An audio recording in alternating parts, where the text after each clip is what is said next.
The ice water hit her like a slap across the face, cold, deliberate, humiliating. Emily Carter stood frozen in the middle of Chicago's most exclusive restaurant, drenched and trembling, while champagne glasses clinked and wealthy strangers stared. She wasn't supposed to be here. She was wearing her twin sister's identity like an ill-fitting coat, trapped in a lie she never asked for. But when the billionaire across from her stood up, not with disgust, but with rage that could burn the whole building down, everything changed. This wasn't just dinner anymore. This was the night her entire life would shatter and rebuild itself into something she couldn't possibly imagine. Want to know what happens next? Stay until the end, hit that like button, and drop a comment with your city so I can see how far this story travels. The dress was hideous. Emily stared at herself in the bathroom mirror of her cramped studio apartment, trying to understand how she'd let things get this far. The fabric hung off her shoulders like a deflated garbage bag, some murky brown color that made her skin look sallow under the fluorescent lights. Her twin sister Sabrina had picked it out specifically, of course. Nothing about tonight was an accident. "You look perfect," Sabrina had said 2 hours earlier, circling Emily like a predator evaluating prey. Mousy, forgettable, exactly what I need. Emily had wanted to argue. She'd wanted to say no, to tell Sabrina to handle her own mess for once in her privileged, chaotic life. But then Sabrina had mentioned Rachel's name, sweet, trusting Rachel, Emily's best friend since college, and the trap had snapped shut. "Rachel signed those papers because she trusted you," Sabrina had said, examining her perfect manicure with practiced disinterest. But if certain people found out those investment documents were fake, well, fraud charges don't care about intentions, do they?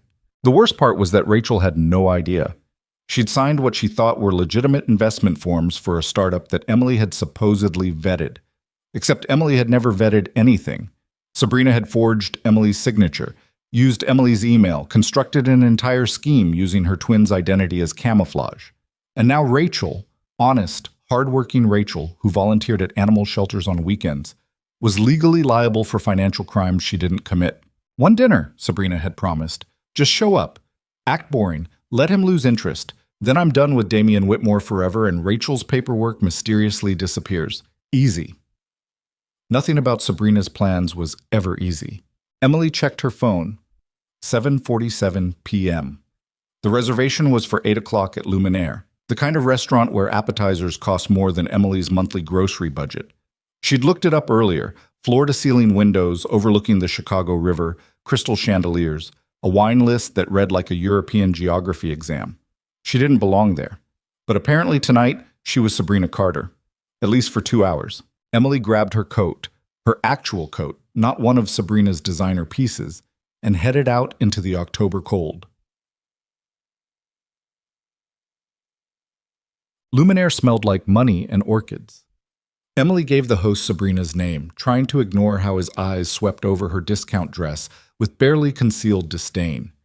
He led her through the dining room with the kind of walk that suggested he was doing her an enormous favor, weaving between tables where beautiful people murmured over plates that looked more like art installations than food. And then she saw him. Damian Whitmore sat alone at a corner table, backlit by the city lights beyond the window. He wasn't looking at his phone, wasn't drinking, just sitting there with the stillness of someone who'd learned to be comfortable in his own silence. He wore a dark suit that probably cost more than Emily's car, tailored so precisely it looked like it had been built around him rather than simply purchased. But it was his face that caught her off guard. She'd seen photos, of course.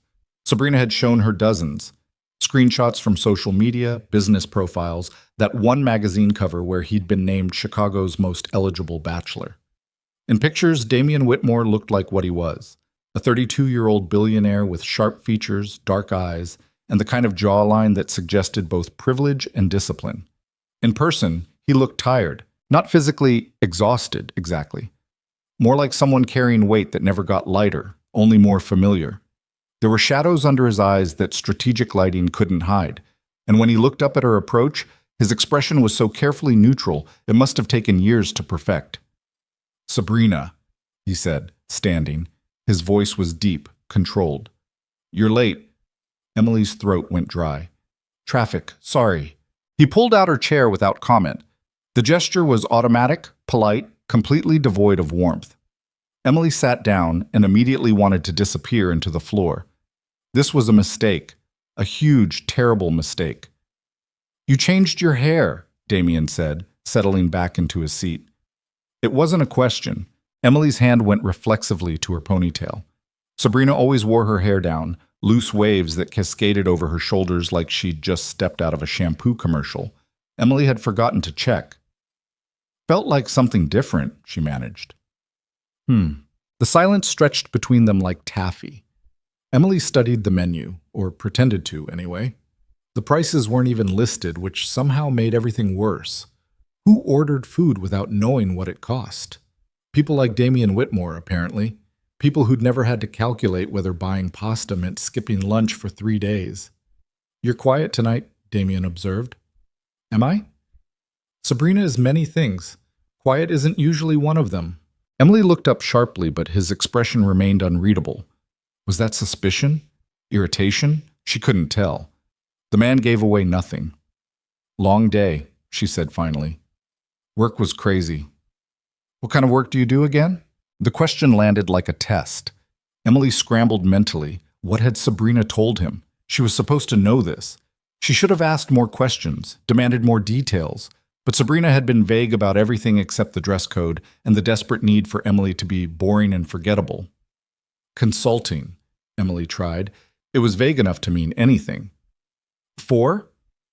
"Different clients. It varies." Damien's eyes narrowed almost imperceptibly. "Right."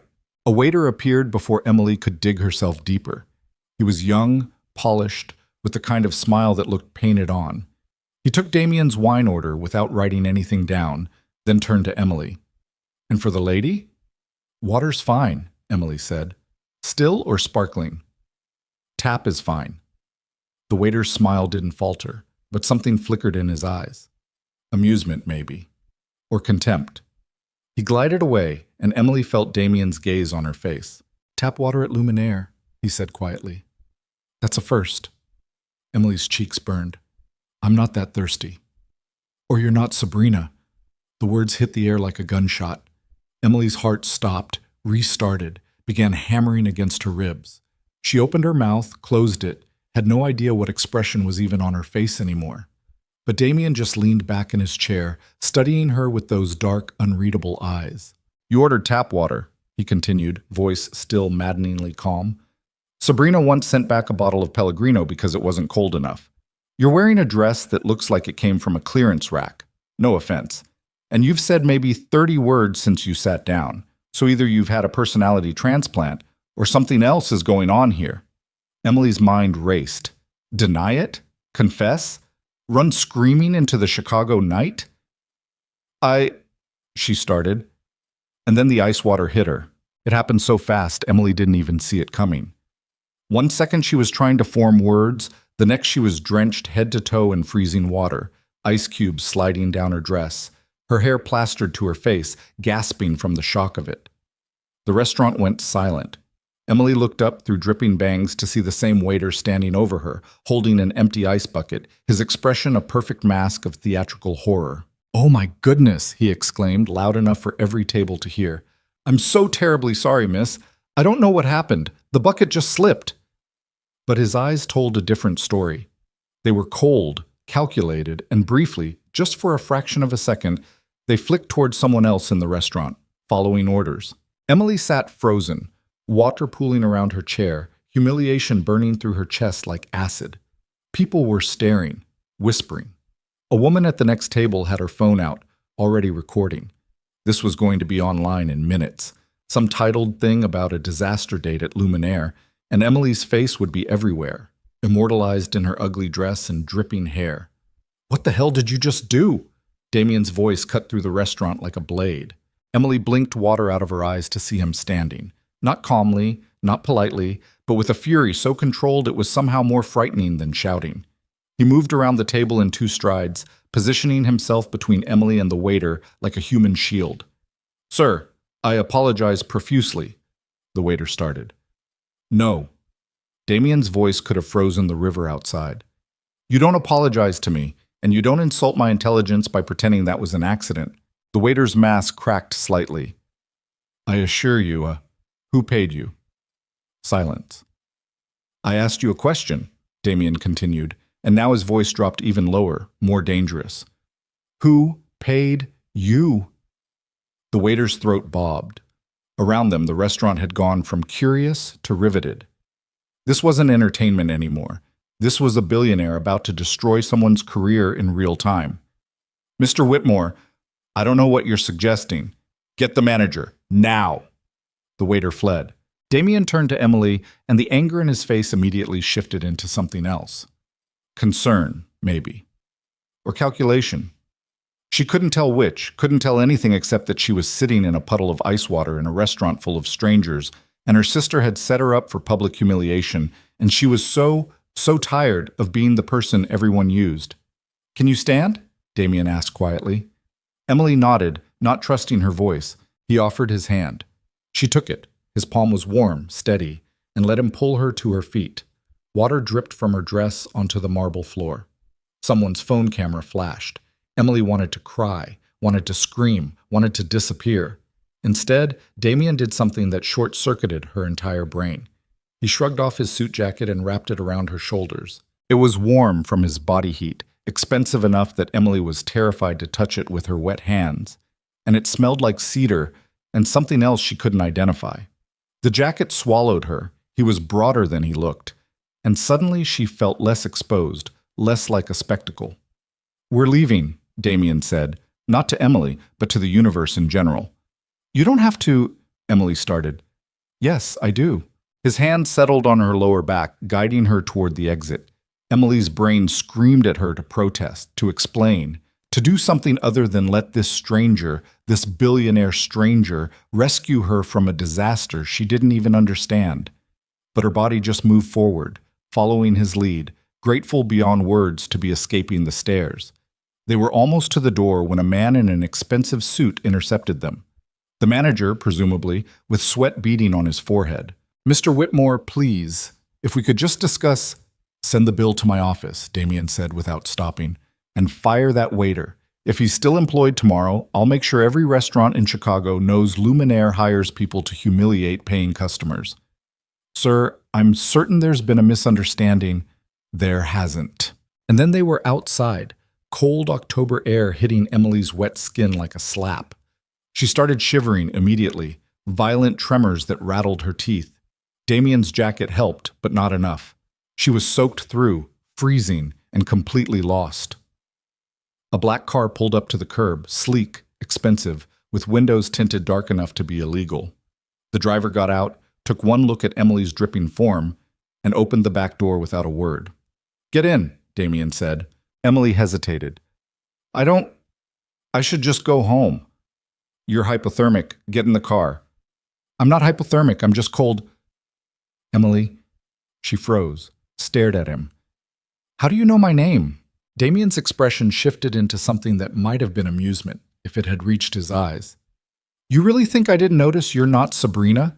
I've been on 4 dates with your sister. She wouldn't be caught dead in that dress. She tips exactly 15% because she read it in an etiquette book, and she laughs at her own jokes. You've done none of those things. Emily's mouth opened, closed, opened again. Then why didn't you say anything? Because I wanted to see what game Sabrina was playing this time. He gestured toward the open car door.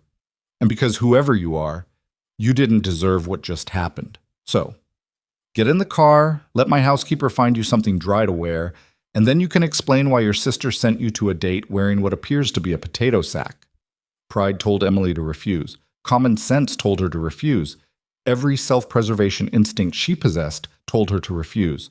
But she was so cold and so tired, and Damien Whitmore was looking at her like she was a puzzle he actually wanted to solve rather than a problem to be disposed of. Emily got in the car. The Whitmore mansion wasn't a house. It was a statement.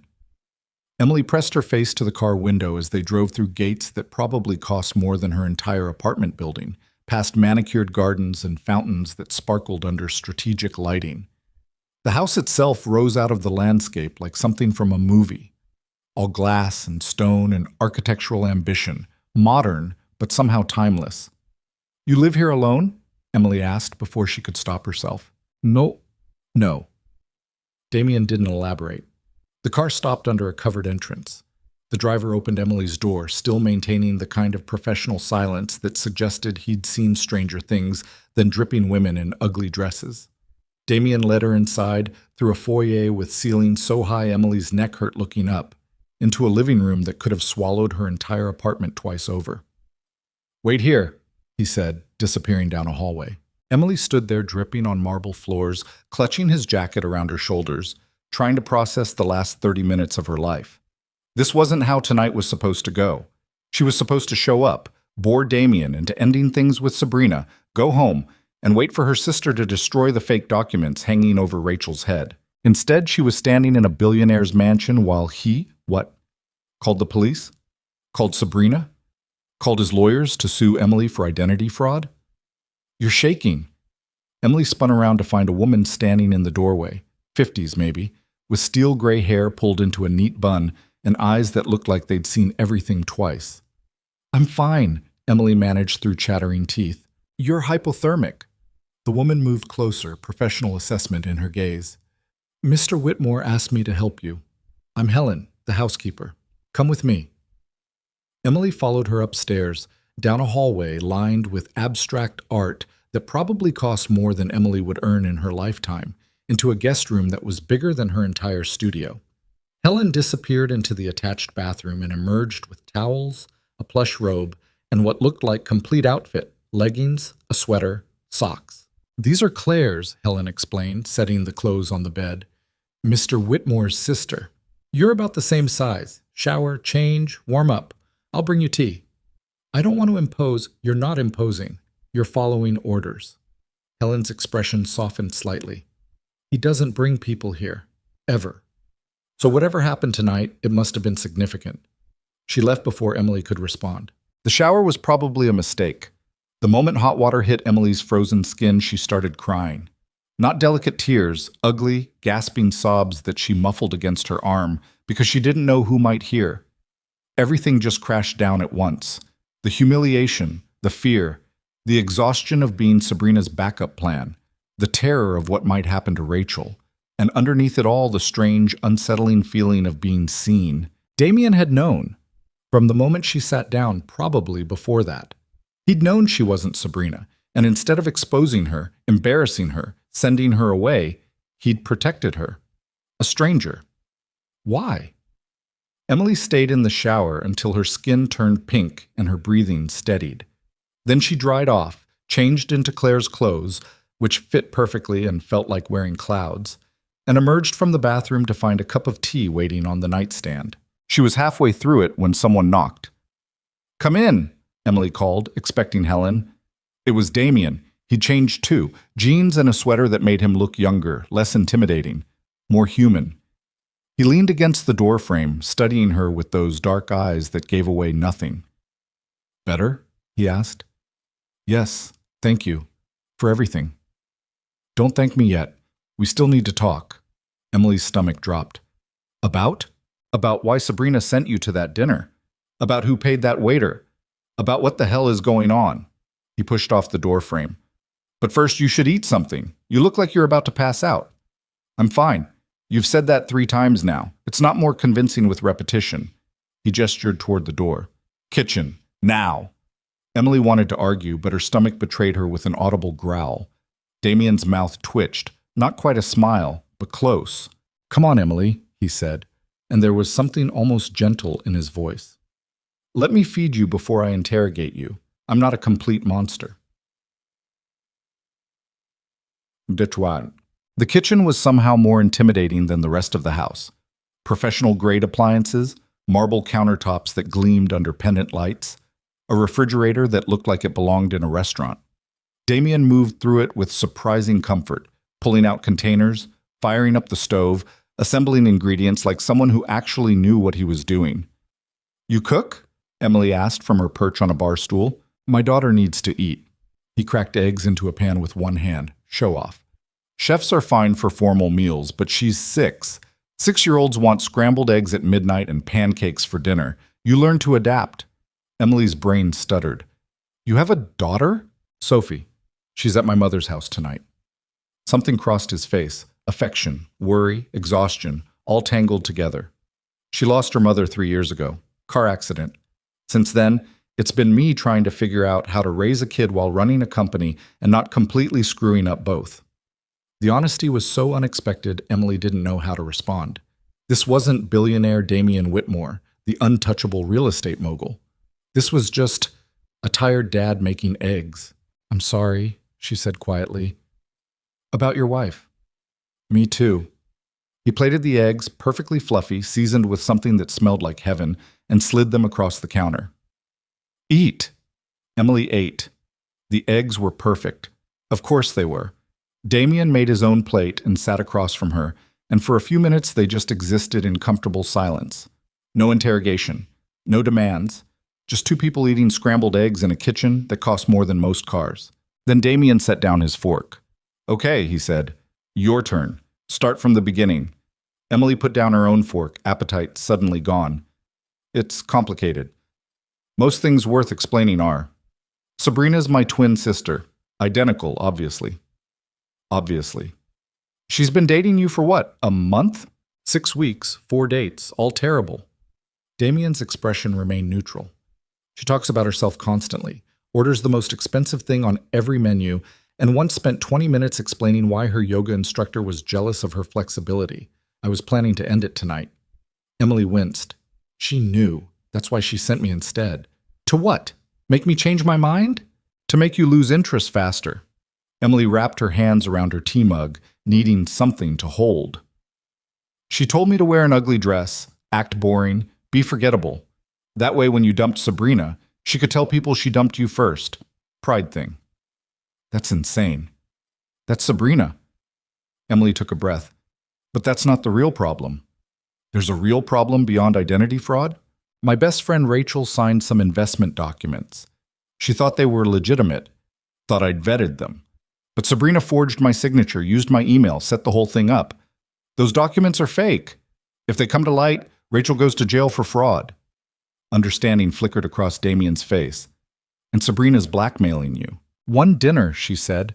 "Just show up, act boring, let you dump me, and she'd make Rachel's paperwork disappear." Emily's voice cracked. "I didn't know about the waiter. I swear I didn't know she'd set up something that cruel." "That waiter was paid to humiliate whoever showed up," Damien said quietly. "If it had been Sabrina, she would have made a scene, embarrassed me publicly, made sure I looked like the villain, but you just sat there and took it." "What else was I supposed to do? Fight back. Make a scene. Something." He studied her like she was an equation that didn't balance. "Why would you let people treat you like that?" "Because fighting back never works for people like me," Emily said simply. "People like you, billionaires, powerful people, you can make scenes. You can demand things. When you get angry, people listen. When I get angry, I just get labeled difficult and lose whatever job I'm barely holding on to." The truth of it sat between them, heavy and uncomfortable. Damien was quiet for a long moment, then, "What do you do?" "For work, actually. I'm a reference librarian, city library system. I help people find books, research topics, navigate databases. It's not exciting. It doesn't pay well. But I like it." "Sabrina said you were a consultant." "Sabrina says lots of things." Emily managed a weak smile. "She thinks my job is embarrassing, too boring for her twin sister." "I don't think it's boring." Emily looked up sharply. Damien was watching her with an expression she couldn't decipher, something between curiosity and respect. "You help people find information," he continued. "That's valuable. More valuable than whatever consulting bullshit Sabrina claims to do." He paused. "What's your favorite book?" The question was so unexpected, Emily laughed. "What? Favorite book? You're a librarian. You must have one." The Great Gatsby, I guess." Cliché, but it's about the performance of wealth versus the reality of loneliness. And there's something about Fitzgerald's prose that just... She stopped, suddenly self-conscious. "Why?" "Because Sabrina's favorite book is her own Instagram feed," Damien said dryly. "And you just gave me an actual answer with actual thoughts behind it. You're not like her at all, are you?" "We're identical twins. Genetically, maybe." He stood, carried both their plates to the sink. "But you're nothing alike where it matters." Emily didn't know what to say to that. Didn't know what to do with the warm feeling spreading through her chest, dangerous and unwelcome. This man was Sabrina's whatever. Ex-boyfriend, maybe. Victim of Sabrina's schemes, definitely. Getting attached was the worst possible idea. I should go, Emily said, standing. It's late, and you've already done way more than stay. Emily froze. What? Damien turned from the sink, expression serious. It's almost 11. You're exhausted, you've had a traumatic evening, and I don't know what Sabrina might do if you go home tonight. Stay here. Guest room's already set up. Helen will bring you breakfast. Tomorrow, we'll figure out how to handle your sister and protect your friend. You don't have to... I know I don't have to. He moved closer, and Emily's breath caught. He was tall. She'd known that intellectually, but up close, it was different. He looked down at her with eyes that had probably intimidated countless business rivals, but right now just looked concerned. But I want to. Someone tried to humiliate you tonight because of your sister's petty revenge fantasy. That's not okay. So let me help, please. The please did it. Such a small word, but coming from Damien Whitmore, a man who probably never asked for anything he couldn't take, it meant something. Okay, Emily whispered. One night. One night, Damien agreed. But they both knew it was a lie. Okay. Emily couldn't sleep. The guest room bed was comfortable, unfairly so, like sleeping on clouds that had been specially trained to support the human body. The house was quiet, just the subtle hum of expensive climate control and the distant sound of wind against windows. Everything should have been perfect for sleep. Instead, Emily lay awake staring at the ceiling, her mind racing through the evening's disasters on an endless loop. Around 2 a.m., she gave up and wandered downstairs. Maybe warm milk or something. Wasn't that what people did in fancy houses? Drank warm milk like they were in a Victorian novel? The kitchen lights were already on. Damien sat at the counter in sweatpants and a t-shirt, laptop open, reading glasses perched on his nose. He looked up when Emily entered, unsurprised. Can't sleep? He asked. Brain won't shut off. Yeah, I know the feeling. He closed the laptop. There's chamomile tea in the cabinet above the sink, or I could make you that warm milk you're thinking about. Emily blinked. How did you... You had the expression of someone considering warm milk, but feeling awkward about it. The corner of his mouth lifted. Common insomnia face. Emily found herself smiling despite everything. She made tea, regular tea, not chamomile, and sat across from him. The kitchen felt different at night, less intimidating, more like a space where real people existed rather than a showroom for wealth. What are you working on? Emily asked, nodding at the laptop. Contract review, boring stuff. At 2 in the morning? Sophie wakes up at 6. Damien shrugged. I do my actual work when she's asleep. That sounds exhausting. It is. He took off his glasses, rubbed his eyes. Without them, he looked younger, more vulnerable. But that's fatherhood. You don't get to be tired. That's not fair. No, he agreed. It's not, but it's true anyway. They sat in silence for a moment. Then Emily asked the question that had been bothering her all evening. Why did you protect me at the restaurant? You could have just left, let me deal with the humiliation on my own. Why did you care? Damien was quiet for so long Emily thought he wouldn't answer. Then, 3 years ago, when my wife died, people treated me like I was broken glass. All these concerned faces, gentle voices, everyone so careful not to say the wrong thing. It was suffocating. But you know what was worse? The people who used it, who saw my grief as an opportunity, investors who thought I'd make bad decisions, competitors who smelled blood, even friends who suddenly needed favors because how could I say no to someone in mourning? He looked at her directly, those dark eyes clear and intense. When I saw you sitting there in that ugly dress, trying so hard to disappear, and that waiter dumped water on you like you were nothing, I recognized it. Someone using you. Someone who thought you wouldn't fight back because you're too kind or too scared or too beaten down to defend yourself. And I couldn't let it stand. Emily's throat tightened. I don't know what to say. You don't have to say anything. Damien stood, took his empty mug to the sink. Just promise me you'll stop letting Sabrina use you. It's not that simple, Rachel. We'll be fine. I'll have my legal team look into those documents tomorrow. If they're fake, there's a way to void them without implicating your friend. And if Sabrina tries to retaliate, he paused at the kitchen doorway. Let's just say I have resources your sister can't imagine. Why are you doing this? Emily's voice came out smaller than she intended. You don't know me. You don't owe me anything. Damien looked back at her, and for the first time since she'd met him, he smiled. A real smile that reached his eyes and made him look almost boyish. Maybe I'm tired of people who only want things from me, he said. And maybe you're the first person in years who's looked at me like I'm just a guy making scrambled eggs instead of a bank account with a pulse. He left before Emily could respond. She sat in the kitchen for another hour, tea going cold in her hands, trying to figure out how her life had turned into something she didn't recognize, and trying very, very hard not to think about how Damien Whitmore's smile had made her heart forget to beat. Morning came too early and too bright. Emily woke to sunlight streaming through floor-to-ceiling windows she didn't recognize, in a bed that felt like sleeping on a cloud, wearing clothes that weren't hers. For a disoriented moment, she couldn't remember where she was or why her body ached like she'd been hit by a truck. Then it all crashed back. The restaurant. The ice water. Damien's jacket around her shoulders. The kitchen conversation at 2 a.m. that had felt more intimate than anything Emily had experienced in years. She checked her phone. 7:23 a.m.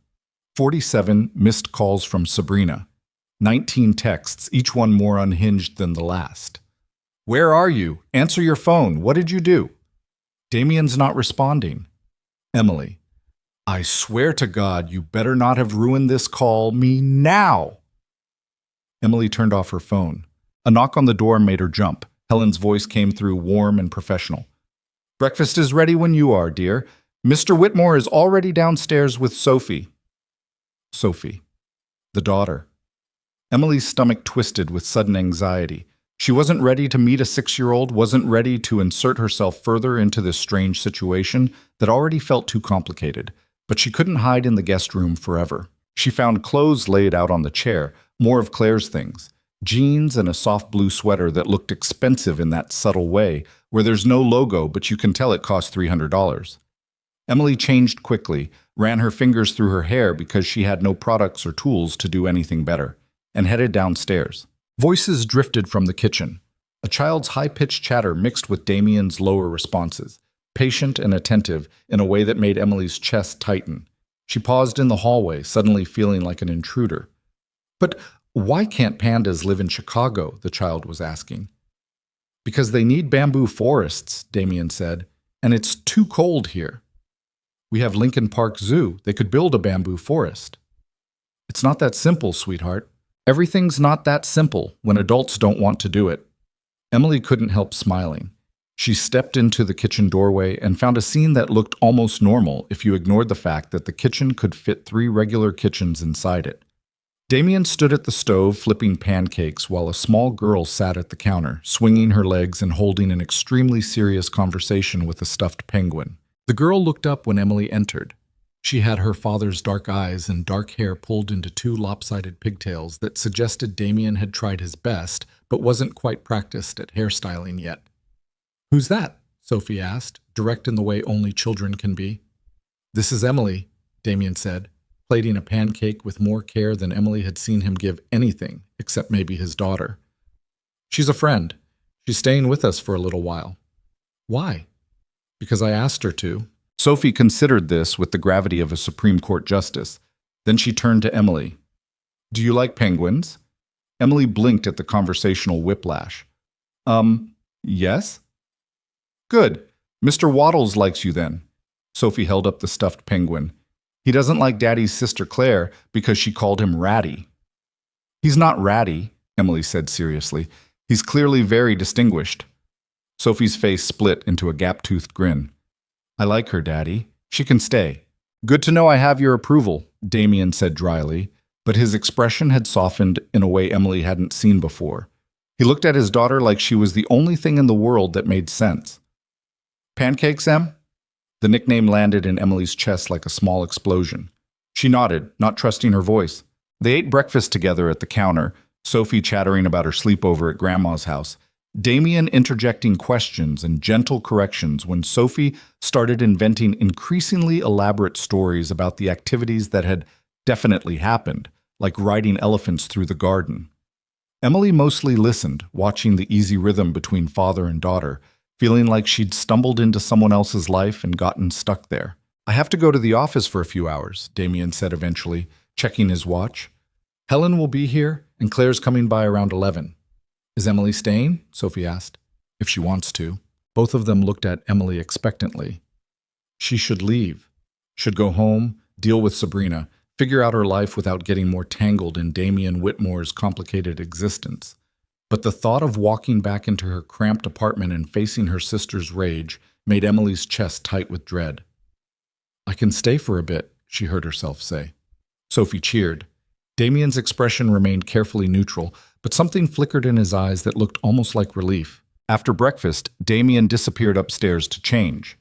Sophie dragged Emily into what she called the library, but was actually a room the size of Emily's entire apartment, filled floor to ceiling with books. Real books, not decorative leather-bound sets that rich people bought by the yard.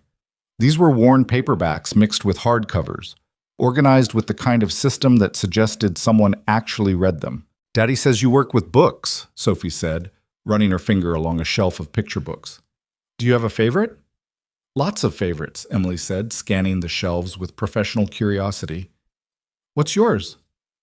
"Where the Wild Things Are, because Max gets to be king and nobody tells him what to do." Emily pulled the book from the shelf. Worn spine, pages soft from repeated reading. "This was my favorite too when I was your age." "Really? Really? My sister hated it. She thought Max was bratty." Sophie wrinkled her nose. "Is your sister the mean lady who yells at Daddy on the phone?" Emily's stomach dropped. "You heard that?" "Sometimes." Sophie sat down on the floor, arranging her penguin carefully beside her. "She called last week and I answered Daddy's phone by accident. She said bad words and told me to get Damien on the phone right now." Sophie mimicked Sabrina's imperious tone with unsettling accuracy. "Daddy took the phone and went into his office, but I could still hear him being angry calm." "Angry calm?" "That's when he's really mad, but his voice gets quiet instead of loud. It's scarier than yelling." Emily sat down across from Sophie, suddenly seeing Damien through his daughter's eyes. A man trying to shield his kid from the ugliness of adult complications while carrying all of it alone. "I'm sorry she was mean to you," Emily said quietly. "My sister isn't always very nice." "Are you nice?"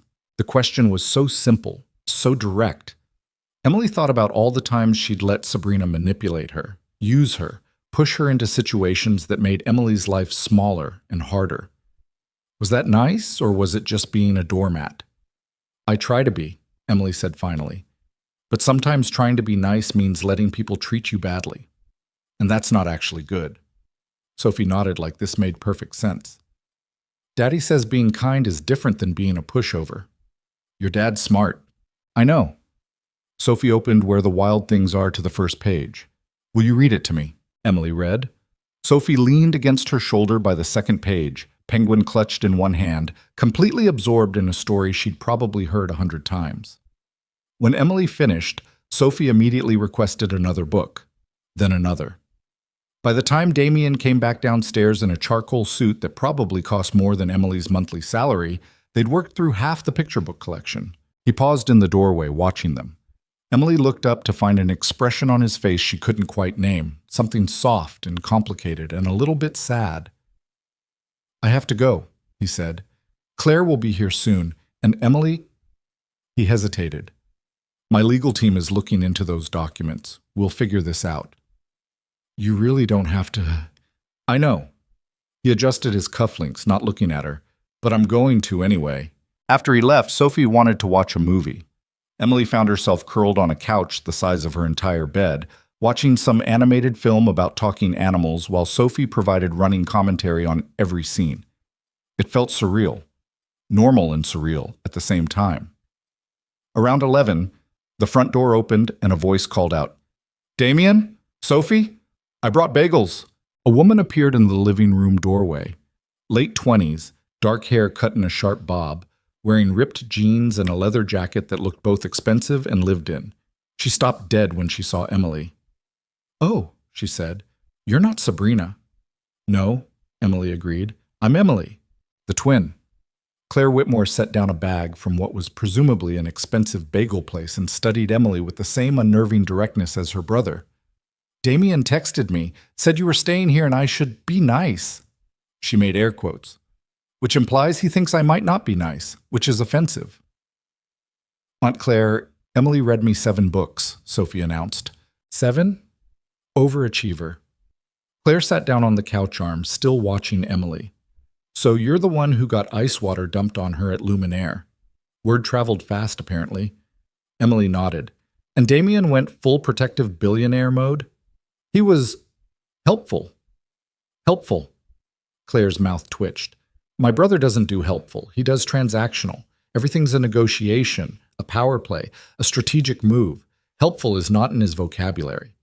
She paused. Except apparently for you. Emily didn't know what to say to that. Luckily, Sophie chose that moment to demand Aunt Claire's attention for penguin-related matters, giving Emily space to breathe. The rest of the morning passed in a blur. Claire turned out to be funny, sharp-edged, but warm underneath, asking questions that felt more curious than invasive. She stayed for lunch. Helen made sandwiches that were somehow gourmet despite being sandwiches, and grilled Emily about her job at the library with what seemed like genuine interest. I always thought librarians were either ancient or fictional, Claire said, stealing a chip from Sophie's plate. You're neither. Disappointingly real and only 30, Emily confirmed. And you really like it, the library job? I love it. Emily found herself explaining the satisfaction of helping someone find exactly the right book, or teaching an older person how to use the computer system, or watching a kid discover reading for the first time. It's not glamorous, the pay is terrible, but it matters, you know? Information access matters. Claire looked at her like she was a museum exhibit. You're nothing like Sabrina. So I've been told. No, I mean, Sabrina came to Sunday dinner once, spent the entire time on her phone, complained about the food, and told my mother her haircut made her look old. You just spent 20 minutes explaining the Dewey Decimal System to a 6-year-old and looked genuinely happy about it. Emily flushed. Sophie asked, What's, boss? What? Sophie asks everyone questions. Most people give half-assed answers and check their phones. You drew diagrams. Claire leaned back, reassessing. Damien likes you. He barely knows me. Yeah, well, my brother doesn't let strangers stay in his house. Doesn't cook eggs for people at midnight. Doesn't smile like he did when he saw you reading to Sophie this morning. Claire's expression turned serious. He hasn't looked that relaxed around anyone except family in years. So whatever you're doing, keep doing it. I'm not doing anything, Emily protested. I'm just existing. That might be exactly what he needs. Before Emily could unpack that statement, her phone buzzed. She'd turned it back on after Damien left and immediately regretted it. Sabrina's texts had evolved from angry to threatening to weirdly desperate. I'm coming over. We need to talk. This is serious, Emily. You can't just disappear. I know you're at his house. That last one made Emily's blood run cold. How did Sabrina know? What's wrong? Claire asked, immediately picking up on Emily's expression. My sister, she knows I'm here. How? Emily's mind raced. She'd turned off location services, hadn't posted anything, hadn't told anyone except the restaurant. Someone at the restaurant must have told her. The same someone who paid that waiter to dump water on you? Claire's eyes narrowed. Your sister's a piece of work, isn't she? You have no idea. Sophie had wandered off to play with her toys, giving the adults space for a conversation that was clearly heading somewhere dark. Claire moved closer, voice low. Damien told me about the blackmail, the fake documents. Emily's stomach sank. He wasn't supposed to. We don't keep secrets, not about important things. Claire pulled out her phone. I'm a lawyer, corporate law mostly, but I know people who handle fraud cases. Send me everything you have on these documents, and I'll see what can be done. I can't afford... Did I ask you to pay? Claire's tone was sharp, but not unkind. Look, my brother cares about you for some inexplicable reason that I'm sure he hasn't fully processed yet because emotional intelligence isn't his strong suit. That means you're family adjacent, and we protect family. Emily's throat tightened. Why are you being so nice to me? Because you read to my niece without being asked. Because you actually listen when people talk instead of waiting for your turn to speak. And because... Claire hesitated. Because Damien's been half alive since Sarah died. Work and Sophie, that's it. No friends, no life, just this empty routine of being the perfect CEO and perfect father with nothing left over for himself. Then you show up in an ugly dress and suddenly he's cooking midnight eggs and smiling and, I don't know, maybe it means something. We just met, Emily said weakly. Sometimes that's all it takes. Before Emily could respond, her phone rang. Sabrina. Emily stared at the screen, anxiety coiling in her stomach. Don't answer it, Claire advised. She'll just keep calling. Let her. But Emily's fingers were already moving, accepting the call before she could second-guess it. Sabrina's voice exploded through the speaker, shrill and furious. What the hell did you do? Emily walked into the next room, lowering her voice. Nothing. I went to the dinner like you asked. You were supposed to be boring, forgettable. Instead, Damien's lawyers called my lawyers this morning, asking about investment fraud and forged signatures, and you've completely ruined everything. I didn't tell him anything that wasn't true. You had one job, Emily. Show up. Act pathetic. Let him dump me. How did you screw up something so simple? Emily felt something crack inside her chest.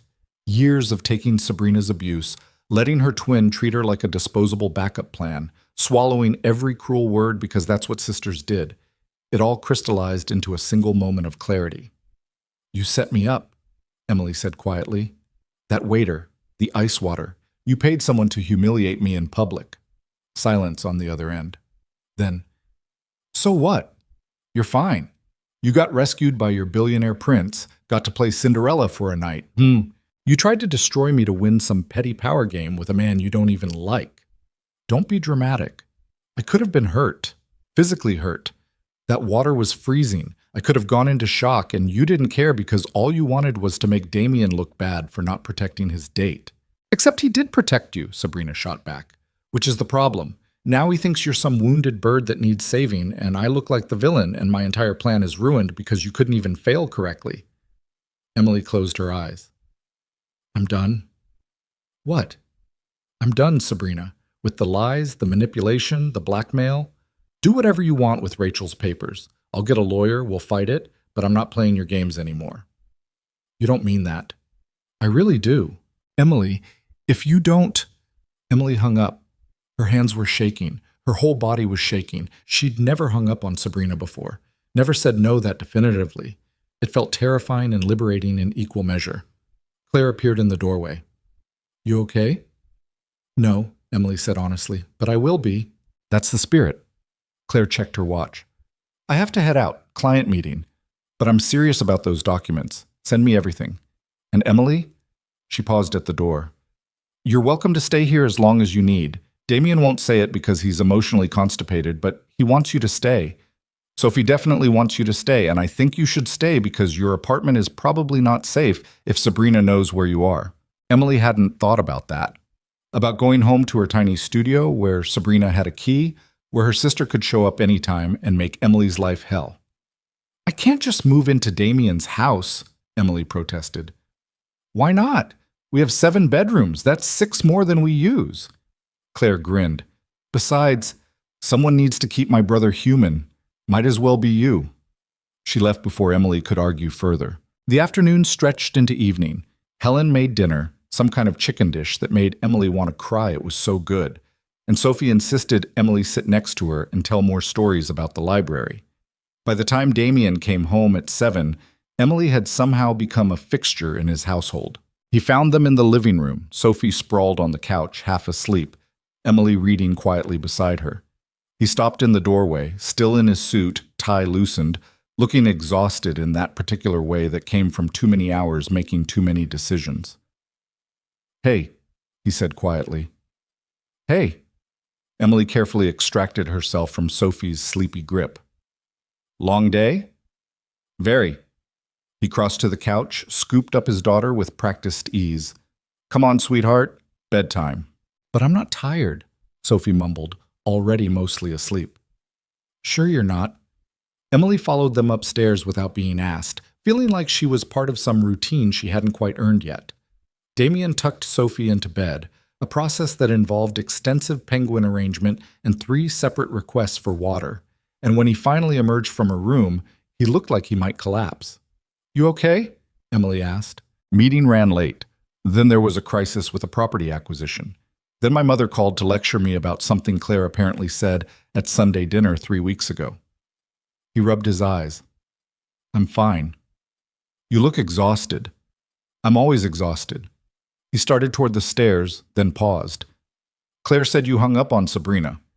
News travels fast in your family. We text. A lot." He studied her. "You really told her you were done?" "Yeah." "How do you feel?" Emily considered the question honestly. "Scared, relieved, like I jumped off a cliff and I'm not sure if I'm flying or falling." "That's usually how freedom feels at first." Damien leaned against the wall, and for the first time since she'd met him, he looked genuinely uncertain. "Emily, I need to ask you something." "Okay." "Why did you stay today? You could have left this morning, gone home, but you stayed." Emily's heart was beating too fast. She knew what he was really asking. "Why are you here? What do you want from me? Are you another person who's going to use me?" "I stayed because Sophie asked me to read to her," Emily said slowly. "And because your house is nicer than my apartment. And because I was scared to face my sister alone." She took a breath.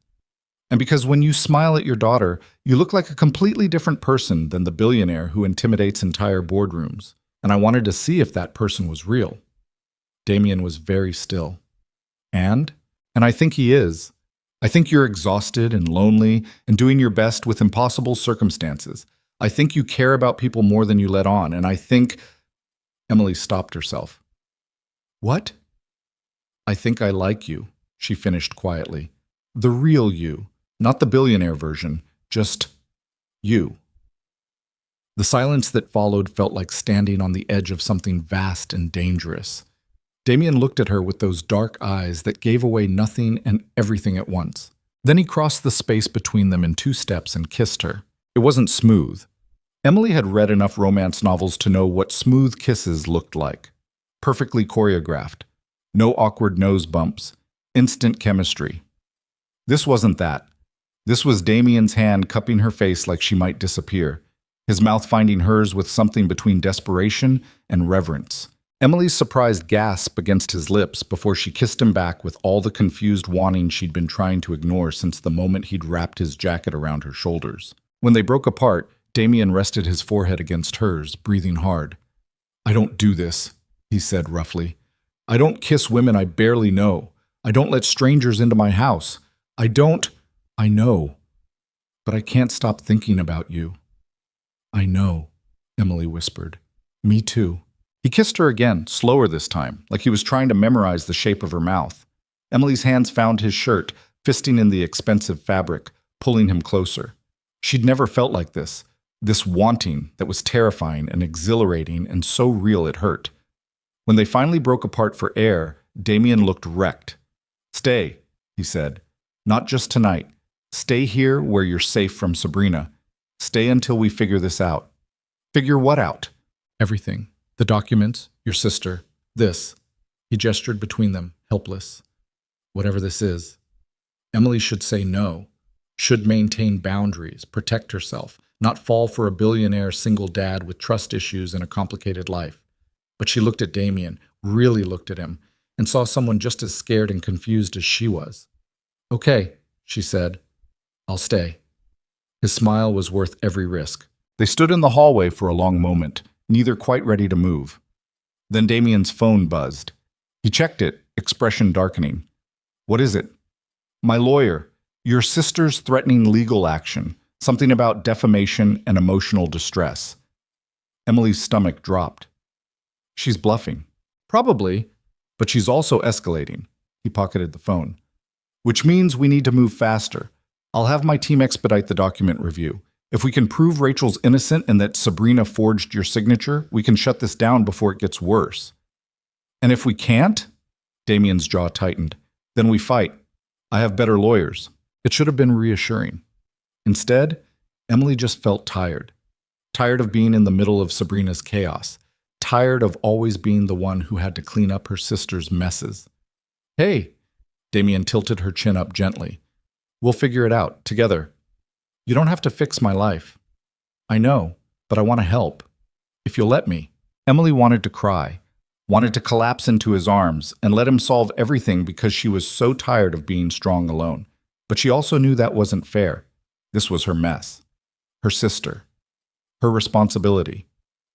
I'll let you help, she said finally. But I'm not a project, Damien. I'm not broken. I'm just stuck. I know you're not broken. His thumb traced her cheekbone. You're the strongest person I've met in years. You just don't know it yet. Emily did cry then. Just a few tears, quickly wiped away. But Damien saw them anyway. He pulled her into his chest, wrapping his arms around her like he could shield her from everything wrong in the world. They stood like that until Emily stopped shaking. Come on, Damien said eventually. Let's get some sleep. Tomorrow we start fighting back. Emily nodded against his chest, breathing in cedar and warmth and the unfamiliar feeling of being protected instead of abandoned. As she got ready for bed in the guest room that was starting to feel almost like home, Emily's phone buzzed with one final text from Sabrina. You're making a huge mistake. He'll get bored of you. They always do. Emily stared at the message for a long moment. Then she blocked Sabrina's number and turned off her phone. Maybe Damien would get bored. Maybe this whole thing would crash and burn spectacularly. But for the first time in her life, Emily was choosing to take a risk on something that felt real instead of safe. She fell asleep thinking about Damien's hands in her hair, his mouth on hers, the way he'd looked at her like she was something precious. And somewhere in the dangerous space between awake and dreaming, Emily let herself hope that maybe, just maybe, she deserved this. The next 2 weeks passed in a strange blur of domesticity and tension that Emily couldn't quite reconcile. She'd moved into the Whitmore mansion with nothing but the clothes on her back and a growing sense that she was living someone else's life. Every morning she woke up in Egyptian cotton sheets that probably cost more than her monthly rent. Every evening she helped Sophie with homework at a kitchen counter the size of Emily's entire studio apartment, and every night she lay awake thinking about Damien's kiss and wondering when the other shoe would drop, because it always dropped. In Emily's experience, good things didn't last. She'd taken a leave of absence from the library, unpaid, which terrified her, but Damien's legal team insisted she stay away from her usual routines until they could neutralize Sabrina's threats. Rachel had called exactly once, confused and scared about lawyers contacting her regarding documents she barely remembered signing. Emily had explained everything through tears while Claire conferenced in her fraud specialist to walk Rachel through what would happen next. By the end of the call, Rachel was crying too. But at least she understood she wasn't going to jail. Sabrina, meanwhile, had gone ominously quiet. No calls, no texts, no dramatic appearances, just silence, which somehow felt more threatening than her usual chaos. She's planning something, Claire said on day 9, sprawled across Damien's office couch like she owned it. Emily sat in one of the leather chairs, pretending to read while actually eavesdropping on Claire's analysis of Sabrina's psychological warfare tactics. Radio silence isn't her style. She's regrouping. Or she's realized she has no legal standing and gave up, Damien countered from behind his desk, not looking up from whatever contract he was reviewing. You don't know my sister, Emily said quietly. Both Whitmore siblings looked at her. Emily set down her book, some thriller she'd been staring at for 20 minutes without absorbing a single word. Sabrina doesn't give up when she loses, Emily continued. She just changes tactics, gets meaner, finds new pressure points. She picked at a loose thread on her borrowed sweater. When we were 16, I beat her in this essay competition. State level, scholarship money, kind of a big deal. She smiled and congratulated me in front of our parents. Let me guess, Claire said. That wasn't the end of it. She spent the next 3 months systematically destroying every friendship I had, told people I'd cheated, spread rumors about why the male judge had really picked my essay, made my life so miserable I almost withdrew from the scholarship entirely. Emily's voice was flat, reciting facts. She only stopped when I agreed to split the money with her, said it was fair since we were twins and should share everything. Damien had gone very still. And your parents? Thought I was being generous, praised me for being the good sister who looked out for family. Emily laughed, but it sounded hollow. That's always been my role. The good one, the quiet one. The one who fixes Sabrina's messes and takes her abuse because that's what family does. The silence that followed was heavy. Claire looked furious. Damien looked like he was calculating exactly how much legal destruction he could rain down on Sabrina Carter without it technically counting as a felony. "She's not going to do that to you anymore," Damien said finally, voice low and dangerous. "I won't let her. You can't protect me from everything. Watch me." Emily wanted to argue, wanted to explain that Sabrina was a force of nature that couldn't be contained by lawyers and money and billionaire intimidation. But the look in Damien's eyes stopped her. He meant it. He would burn down the world to keep Emily safe, and that terrified her almost as much as it warmed something deep in her chest. Before anyone could say more, Sophie burst into the office without knocking, a habit that clearly drove Damien crazy, but he never actually corrected. "Emily, you have to come see what Mr. Waddles did." "What did Mr. Waddles do?"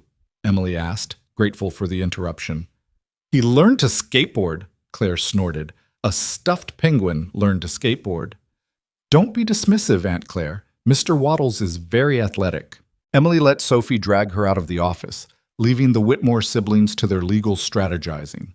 She spent the next hour watching Sophie demonstrate increasingly elaborate scenarios involving Mr. Waddles, a toy skateboard, and what appeared to be an entire city built from blocks and picture books. "He's going to the Olympics," Sophie explained seriously. "But first he has to defeat the evil Baron von Fluffington." "Who's Baron von Fluffington?" Sophie held up a bedraggled teddy bear missing one eye. "He wants to ban all penguins from skateboarding because he's jealous of their natural talent." Emily bit back a smile. "That's very unfair of him." "I know. That's why Mr. Waddles has to win, to prove that penguins can do anything if they believe in themselves." There was something so pure about Sophie's imagination, so untainted by the complications of adult life. Emily found herself relaxing in a way she hadn't in weeks, just playing along with elaborate penguin adventures and building block towers that Sophie immediately knocked down with gleeful destruction. They were in the middle of constructing what Sophie called the ultimate penguin training facility when Damien appeared in the doorway. He'd changed out of his suit into jeans and a sweater, looking more human and less like a Forbes cover photo. "Dinner in 20 minutes, he said. Sophie didn't look up from her blocks. "Is Helen making the pasta?" "She is." "The good pasta or the vegetables pretending to be pasta?" "The good pasta. I negotiated." "You're the best daddy ever."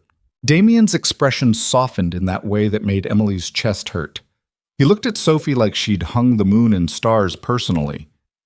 "Go wash your hands, sweetheart." After Sophie thundered off toward the bathroom, Damien moved into the playroom. He started helping Emily clean up blocks without being asked, working in comfortable silence. "She likes you," he said eventually. "I like her too. She's easy to like." Most people find 6-year-olds exhausting. Most people don't appreciate the narrative complexity of penguin skateboarding sagas. Emily stacked the last block. "She's smart, Damien. Really smart. And creative. She gets that from her mother." He said it casually, but Emily heard the grief underneath. 3 years wasn't that long when you'd lost someone you loved. "What was she like? Your wife?" Damien was quiet for a long moment. Emily wondered if she'd overstepped, pushed into territory she had no right to explore.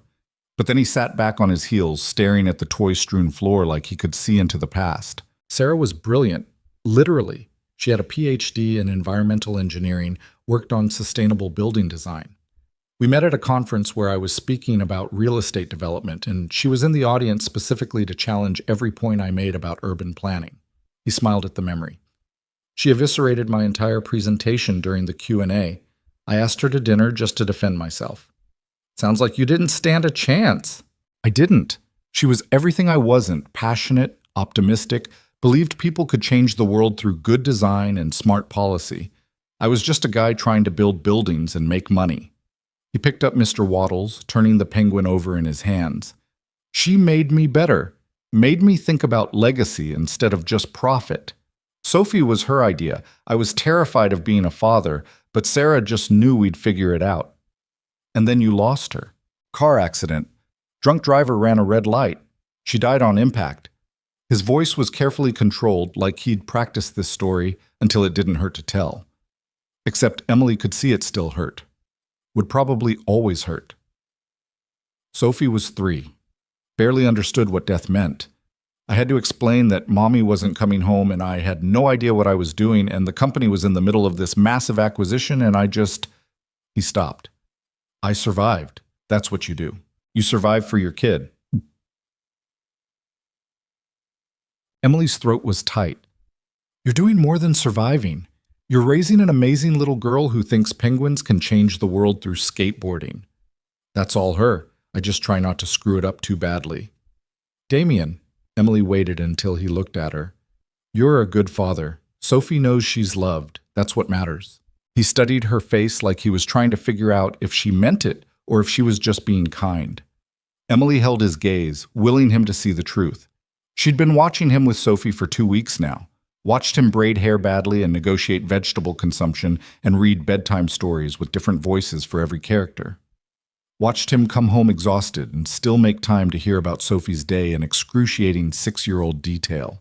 Whatever else Damien Whitmore was, billionaire, CEO, emotionally guarded workaholic, he was a devoted father first. Something shifted in his expression.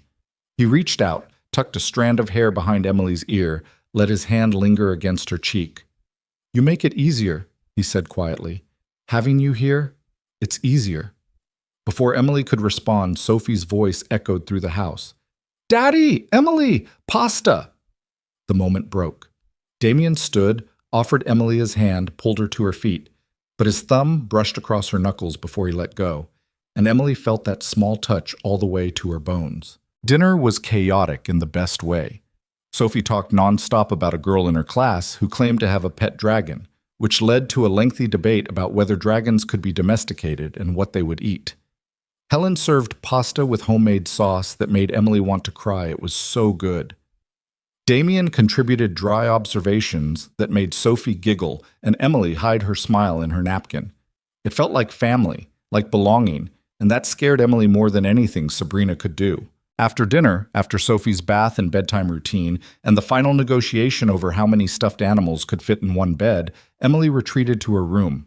She'd been staying in the same guest room for 2 weeks, but it still didn't feel like hers. Too perfect, too expensive, too temporary. She was changing into pajamas when her phone rang. Unknown number. Emily almost didn't answer, but something made her pick up. Emily Carter? A woman's voice, professional and clipped. Yes? This is Janet Morrison from Chicago Metro News. I'm doing a story on Damien Whitmore and his relationship with Sabrina Carter. Sources tell me you're Sabrina's twin sister, and you've been staying at Mr. Whitmore's residence. I'd love to get your comment. Emily's stomach dropped. No comment. Is it true you impersonated your sister on a date with Mr. Whitmore? That there was an incident at Luminaire restaurant involving... Emily hung up. Her hands were shaking. How did the press know? Who had talked? The restaurant staff? Someone Sabrina paid? She was halfway to Damien's office when she met him in the hallway. He took one look at her face and his expression darkened. What happened? A reporter just called. They know about the restaurant, about me staying here. They're writing a story. Damien's jaw tightened. What did you tell them? Nothing. I hung up. But Damien, if this goes public, it won't. You can't know that. I have a PR team that handles this kind of thing. They'll kill the story. How? The truth is the truth. I did impersonate Sabrina. I am staying in your house. Those are facts. Facts without context are just gossip. He pulled out his phone, already texting. My team will release a statement explaining that you were helping resolve a personal matter involving your sister, that I'm providing temporary assistance to a friend facing harassment, and that the incident at Luminaire was a criminal act by a restaurant employee who has since been terminated. That makes me sound like a charity case. That makes you sound like a person I'm helping, which is true. He looked up from his phone. Emily, I told you I would protect you. That includes from tabloid vultures. I don't want to be protected. I want... She stopped, frustrated and scared and unable to articulate the tangled mess of feelings in her chest. I don't belong in this world. Your world. Press coverage and PR teams and crisis management. I'm a librarian from a crappy apartment who can barely afford groceries some months. This is too much. So what are you saying? I'm saying maybe I should go home before this gets more complicated. The silence that followed felt like falling off a cliff. Damien stared at her, expression carefully blank in that way that meant he was furious or hurt or both. Is that what you want? He asked, voice dangerously quiet. To leave? I don't know what I want. I've been living in your house for 2 weeks, pretending to be part of your life when we both know this isn't real. You kissed me once, and we haven't talked about it. Sophie thinks I'm her friend, but I'm going to disappear eventually and break her heart. And now the press is involved, and you think this isn't real? Emily's breath caught at the intensity in his voice. Damien moved closer, crowding into her space in a way that made her pulse race. You think I let random people live in my house, read to my daughter, eat dinner at my table every night? You think I tell strangers about my dead wife and how terrified I was when she died? I don't do casual, Emily. I don't have the time or energy for games. So if you're here just because you're scared of your sister and I'm a convenient hiding place, tell me now. But if you're here because you feel what I feel, he stopped, jaw working. Then stop talking about leaving and start talking about what you actually want. Emily's heart was trying to escape her chest. What do you feel? Like I'm falling for someone I barely know, and it's terrifying, and I can't stop thinking about you, and I have no idea what I'm doing. The words came out rough, unpolished. I kissed you because I've wanted to kiss you since you sat in my kitchen at 2 a.m. drinking tea and talking about books like they mattered. And I didn't bring it up again because I was giving you space to figure out what you wanted without pressure. But Emily, if you walk out that door, you're not doing it because the press called. You're doing it because you're scared. Of course I'm scared. You're a billionaire single dad with a perfect daughter and a dead wife you still love, and I'm nobody. You're not nobody. Damien's hands framed her face, gentle but insistent. You're the person who makes Sophie laugh, who helps Helen with dishes even though that's not your job, who fell asleep on my couch last week reading the same page of your book over and over because you were too tired to process words but too stubborn to admit it. You're the person who makes me want to come home at the end of the day instead of hiding in my office until midnight. Damien, I'm falling in love with you, he said, and the words landed between them like a grenade. And yeah, it's too fast and probably a terrible idea, and my therapist would have a field day with my timing, but it's true. So if you want to leave because you don't feel the same way, I'll respect that. But don't leave because you think you're not enough. You're more than enough. Emily couldn't breathe, couldn't think, could only stare at this complicated, damaged man who'd somehow decided she was worth the risk. I'm falling in love with you too, she whispered, and it terrifies me. Damien's smile was slow and devastating. Good. We can be terrified together. He kissed her like he was trying to prove a point, like he could convince her through touch alone that she belonged here, in his arms, in his life. Emily kissed him back with all the confused wanting and fear and hope tangled in her chest. His hands were in her hair, hers fisted in his shirt, and somewhere in the back of her mind, Emily registered that this was too much too fast, too intense. And she didn't care. They broke apart, breathing hard. Damien rested his forehead against hers, eyes closed. Stay, he said. Please. Okay, Emily breathed. Okay. They stood like that in the hallway until Emily's phone rang again. She pulled it out, saw the same unknown number, sent it to voicemail. Tomorrow, we deal with the press, Damien said. Tonight, we just exist? Yeah, that. They went downstairs to the living room. Damien poured them both wine, something expensive that Emily couldn't appreciate because her taste in wine stopped at red or white. And they sat on the couch that could fit 8 people easily, not touching, just existing in the same space. Tell me about your family, Damien said eventually. Besides Sabrina, Emily sipped her wine, trying to figure out where to start. My parents are fine. They love us, I think. They just never noticed that one daughter was slowly destroying the other, or if they noticed, they didn't think it was important enough to address. How long has Sabrina been like this? Always. Even when we were kids. Emily stared into her wine glass. I have this memory from first grade. There was this art contest at school, and I won with this painting of a tree. Nothing special, just a kid's painting. But Sabrina was so angry. She went into my room that night and destroyed it, ripped it to pieces. When our parents found out, she cried and said I'd accused her unfairly, that maybe the dog had gotten into my room. You didn't have a dog. No. But our parents believed her anyway. They always believed her. Emily took another drink. That's when I learned it was easier to just give Sabrina what she wanted. Easier than fighting. Easier than being called the jealous twin who couldn't handle her sister's success. Damien's expression was dark. That's abuse, Emily. What she's done to you for years, that's abuse. She's my sister. That doesn't give her the right to treat you like garbage. He set down his wine glass with careful control. Has she ever physically hurt you? Emily hesitated too long. Damien's eyes narrowed. Emily, once, in college. We were at a party, and I was talking to this guy she liked. She waited until we were alone and pushed me down the stairs. Emily touched her collarbone reflexively, remembering the break, the pain, the hospital visit where she'd lied and said she tripped. Hairline fracture could have been worse. Damien looked like he wanted to put his fist through a wall. And you still helped her.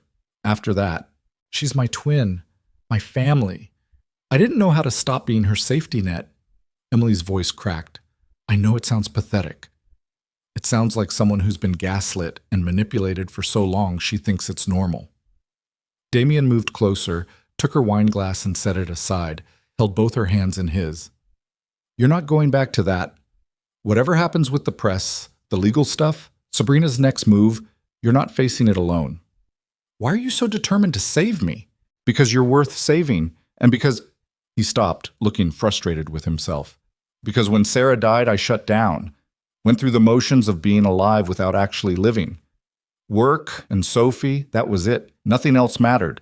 And then you showed up in that terrible dress looking terrified, and I felt something I hadn't felt in 3 years. What? The desire to protect someone who couldn't protect themselves. He traced patterns on her palm. I know that sounds arrogant, like I think you're some damsel in distress.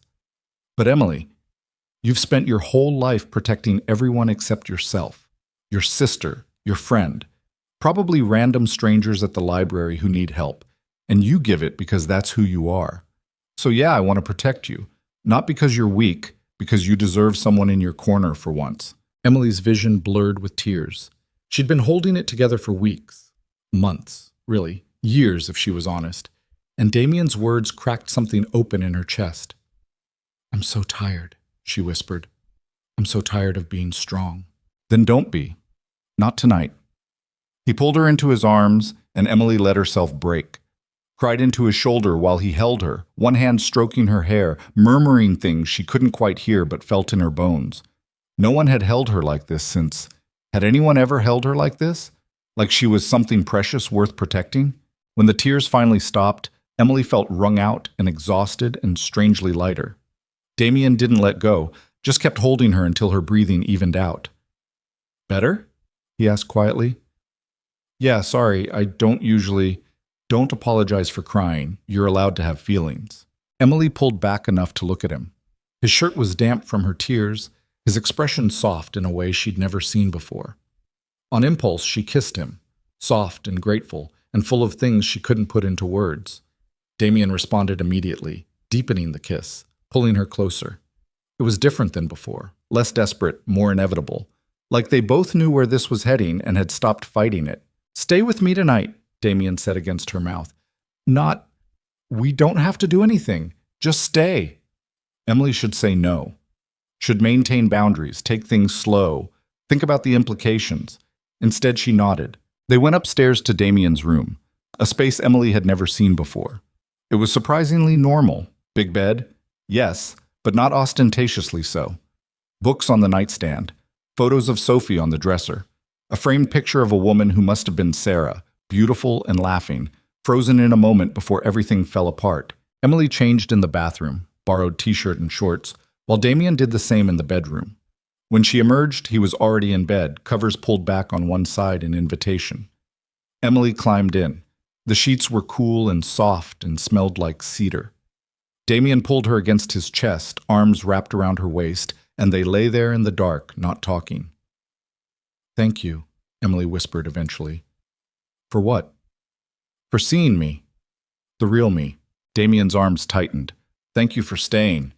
Emily fell asleep listening to his heartbeat, feeling safer than she had in years, and for once not waiting for disaster to strike. She should have known better. The disaster arrived 3 days later in the form of Claire bursting into the kitchen during breakfast, tablet in hand, expression grim. "We have a problem," she announced. Damien looked up from Sophie's elaborate syrup distribution project. "What kind of problem?" "The kind where Sabrina gave an exclusive interview to Chicago Metro News, and it goes live in 2 hours." Claire handed over the tablet. "The preview is already trending." Emily's stomach dropped. She moved to look over Damien's shoulder, reading the preview text that made her blood run cold. Twin sister speaks out. The truth about Damien Whitmore's secret romance. Sabrina Carter reveals how billionaire CEO manipulated her family, seduced her vulnerable sister, and destroyed their relationship in exclusive tell-all interview. That manipulative... Damien bit off the curse, glancing at Sophie, who was still absorbed in her pancakes. "It gets worse," Claire said. "She's claiming you're emotionally abusive, that you isolated Emily from her family, that Emily's staying with you against her will, that the whole restaurant incident was staged by you to make Sabrina look bad." Emily couldn't breathe. "She's lying, all of it. We know she's lying," Damien said, voice deadly calm. "But the public doesn't." "The article publishes in 2 hours," Claire repeated. "We need a counter strategy now." Sophie looked up, sensing the tension. "What's wrong?" "Nothing, sweetheart," Damien said too quickly. "Finish your breakfast." But Sophie wasn't fooled. She looked at Emily with those big dark eyes that saw too much. "Is the mean lady being mean again?" Emily's heart cracked. She knelt beside Sophie's chair. "Yeah, but we're going to handle it." "How?" "I don't know yet," Emily admitted. "But your dad's really smart. He'll figure it out." Sophie considered this, then turned to Damien. "Daddy, you should sue her for being a liar." "That's actually not bad advice," Claire muttered. Damien was already on his phone, texting rapid fire. "I'm calling an emergency meeting with PR and legal. Emily, I need you to write down everything, every interaction with Sabrina, every text message, every threat. Documentation for our counterstatement." "Counterstatement?" "We're not letting her control the narrative." His eyes were hard, calculating. This was Damien Whitmore, the CEO, the man who'd built an empire through ruthless strategy. "If she wants a war, we'll give her one. But we'll win." The next 2 hours were a blur. Lawyers arrived. PR specialists took over the dining room. Emily sat at Damien's desk, writing out a timeline of Sabrina's manipulation, while Claire grilled her for details. Every cruel thing Sabrina had done, every lie she'd told, every time she'd used Emily as a weapon, it all went into the record. By the time the article went live, they were ready. Damien's counterstatement hit social media simultaneously, backed by documentation Emily had provided, screenshots of Sabrina's threatening texts, testimony from the Luminaire staff about being paid to stage the humiliation, and a carefully worded explanation of the blackmail scheme involving Rachel's forged documents. The internet exploded. Within an hour, the narrative had shifted. Sabrina went from sympathetic victim to calculating villain. People started digging into her background, finding other people she'd scammed or manipulated. The restaurant incident became evidence of her cruelty rather than Damien's negligence. But Emily felt sick watching it unfold. "This is what you wanted," Claire said, finding Emily hiding in the library while the PR team celebrated their social media victory. Sabrina exposed the truth out there. "I wanted her to stop hurting me," Emily said quietly. "I didn't want to destroy her life." "She was trying to destroy yours." "That doesn't make this feel better." Claire sat down beside her. "You're too kind. You know that?" "Everyone keeps telling me that like it's a flaw." "It's not a flaw. It's just dangerous when you're dealing with people who see kindness as weakness." Claire was quiet for a moment. "Emily, Sabrina made her choices. She gave that interview knowing it was lies. She tried to manipulate public opinion to hurt you and Damien. The consequences are hers to deal with." "She's still my sister." "Being related doesn't obligate you to set yourself on fire to keep her warm." Emily knew Claire was right, knew Sabrina had brought this on herself, but it didn't stop the guilt churning in her stomach. The little voice that sounded like her mother saying Emily should forgive, should be the bigger person, should remember they were family. Damien found her an hour later, still sitting in the library while the sun set outside. "Hey," he said softly. "You okay?" "Not really." He sat beside her, took her hand. "The article's been retracted." Chicago Metro News issued an apology. Our legal team is pursuing defamation charges. I don't want to sue my sister. Emily, I know what she did. I know she deserves it, but I can't, her voice broke. I can't be the person who destroys my own family. Damien was quiet for a long moment, then, what do you want to happen? I want her to leave me alone. I want Rachel safe. I want to stop feeling like I'm waiting for the next disaster. Emily looked at him. Is that possible? Can we make this stop without scorched earth? Maybe. He pulled out his phone, made a call. Mark? Yeah, it's Damien.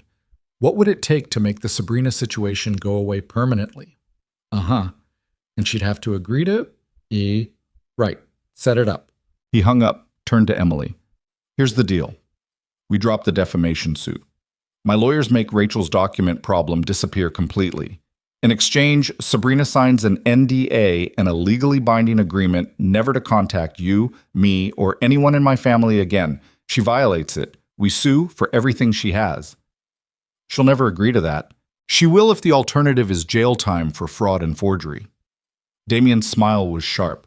Your sister's a survivor, Emily. When cornered, she'll take the exit that saves her skin. He was right. 2 days later, Sabrina's lawyer called. She'd sign. The meeting happened in a conference room at Damien's lawyer's office, neutral territory with witnesses and legal protection. Emily hadn't seen Sabrina in person since the night of the disastrous dinner, and walking into that room felt like stepping into a nightmare. Sabrina looked different, thinner, harder.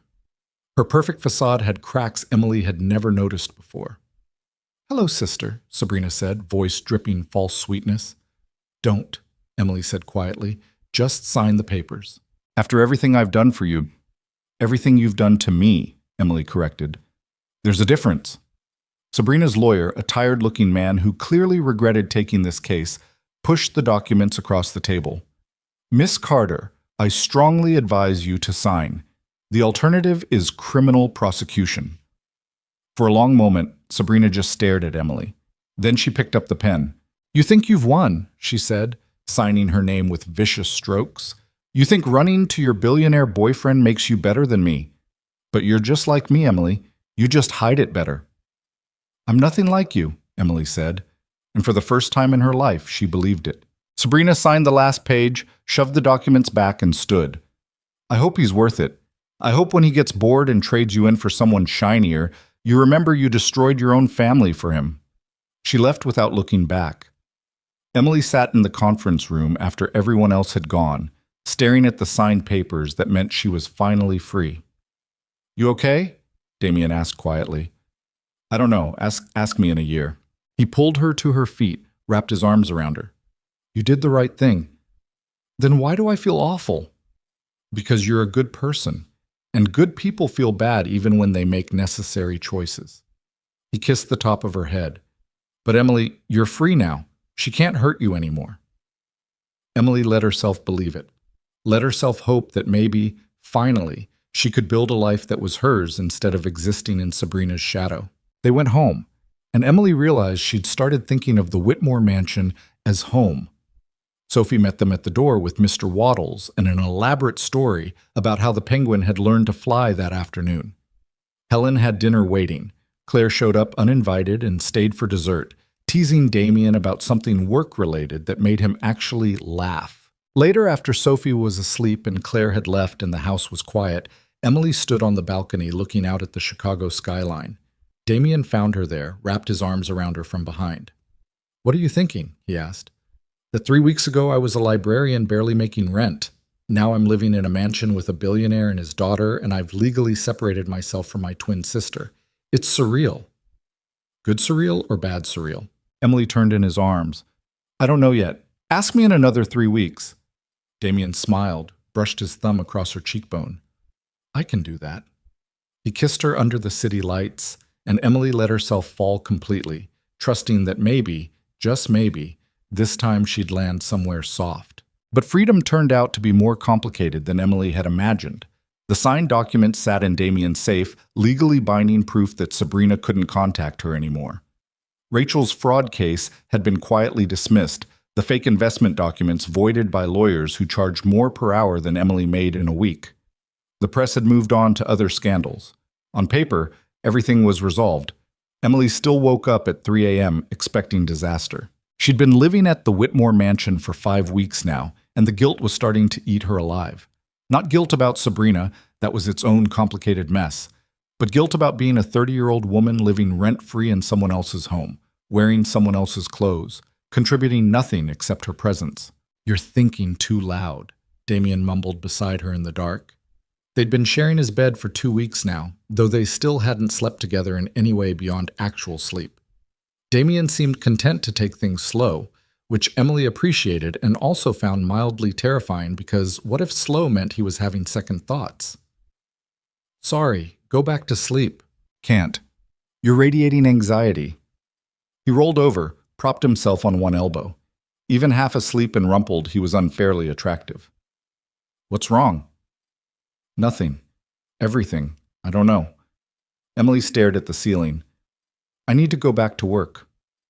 "Your leave of absence ends in 2 weeks. I already extended it once. I can't keep hiding here pretending my real life doesn't exist." Damien was quiet for a moment. "Is that what you think you're doing? Hiding?" "Aren't I? I thought you were staying here because you wanted to, because of Sophie, because of—" He stopped. "Because of us." "I am. I do. But Damien, I can't just live in your house forever like some kept woman." "Kept woman? Emily, that's not—" "Then what am I?" She sat up, suddenly needing space. "I don't pay rent. I don't contribute financially. I just exist here in this bubble where everything's perfect and nothing's real."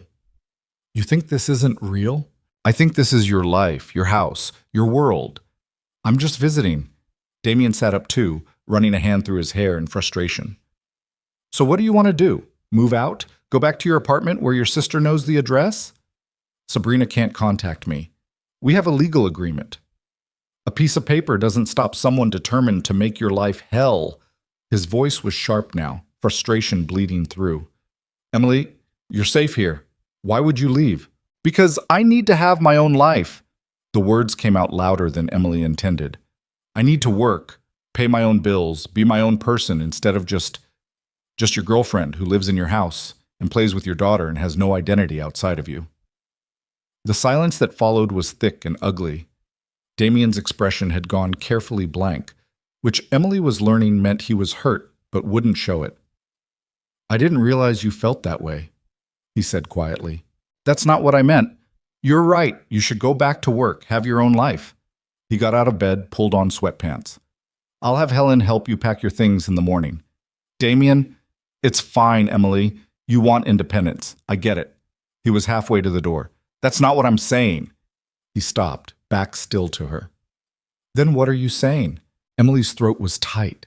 She was screwing this up, saying everything wrong, pushing away the best thing that had ever happened to her because she was terrified it was too good to last. "I'm saying I'm scared," she admitted quietly. "I'm scared that I'm getting too comfortable, that I'm falling too hard, that one day you'll wake up and realize I'm just a librarian with student loan debt and a crazy family, and you'll wonder what you were thinking." Damien turned around slowly. "You think I'm going to get bored of you?" "Everyone does eventually." "Everyone like who? Sabrina? Your parents who ignored how she treated you? Some asshole ex-boyfriend?" He moved back toward the bed. "Emily, I'm falling in love with you. Not the idea of you. Not some fantasy. You. The woman who talks to herself while she reads, who makes the same terrible jokes at breakfast that Sophie thinks are hilarious. Who spent an hour last Tuesday helping Helen organize the pantry because you noticed it stressed her out. Those are all boring things. Those are all real things, human things. You think I want some polished, perfect woman who never has insecurities or bad days?" He sat on the edge of the bed. "I had perfect. Sarah was brilliant and beautiful and had her whole life together. And I loved her. But she's gone. And I spent 3 years convinced I'd never feel anything again, that I'd just go through the motions until Sophie was grown, and then what? Keep going through motions?" Emily's eyes stung. "I'm not trying to replace her. I know, and I'm not asking you to." He reached for her hand. "But Emily, you make me want things again. A future. A life outside work and parenting. Someone to talk to at 3 a.m. when the anxiety gets too loud. I don't want perfect. I want real. I want you. Even when I'm a mess? Especially when you're a mess. Because you let me be a mess too. Emily felt something break open in her chest. She launched herself at him, kissing him hard, trying to convey through touch what she couldn't articulate with words. Damien caught her, kissing back with equal intensity, hands tangling in her hair. When they finally broke apart, both breathing hard, Emily pressed her forehead to his. I want to go back to work, she said. Not because I want to leave you, because I need to remember who I am outside of this situation. But I'll come home to you every night if you'll have me. Every night, Damien agreed. And Emily, you're not a kept woman. You're the person I'm keeping. It was cheesy and possessive and should have annoyed her. Instead, Emily smiled against his mouth. That was a terrible line. Sophie's been teaching me jokes. Apparently I need to practice. Please never stop being bad at jokes. Deal. They went back to bed, tangled together, and Emily slept better than she had in weeks. 2 days later, Emily walked back into the Chicago Public Library for the first time in over a month. The building looked exactly the same. Worn carpet, fluorescent lights, the comforting smell of old books and industrial cleaner. But Emily felt like a completely different person than the woman who'd left. Her supervisor, Margaret, met her at the reference desk with a hug that surprised them both. Welcome back. We missed you. I missed you too. Emily looked around at the familiar space. Has it been chaos? The usual chaos. Mrs. Henderson still comes in every Tuesday to argue about late fees from 1987. The computers crashed twice. Jerry from IT tried to reorganize the nonfiction section by color, and we had to stage an intervention. Margaret handed Emily a stack of returned books. But we survived. How are you? Emily thought about everything that had happened in 5 weeks. The restaurant humiliation, living with Damien, falling in love, legally separating from her twin sister, becoming a quasi-stepmother to a 6-year-old who thought penguins could skateboard. I'm okay, she said. Better than okay, actually. Good, because we have 3 school groups coming in this afternoon, and the teen reading club needs someone to moderate their book discussion, and you're the only one they don't completely ignore. It felt good to be needed for something she was actually qualified to do. Emily spent the day helping patrons find books, teaching an elderly man how to download ebooks to his tablet, and moderating a surprisingly heated discussion about whether the ending of their assigned reading was deep or just the author giving up. By the time her shift ended at 6, Emily was exhausted in the best way.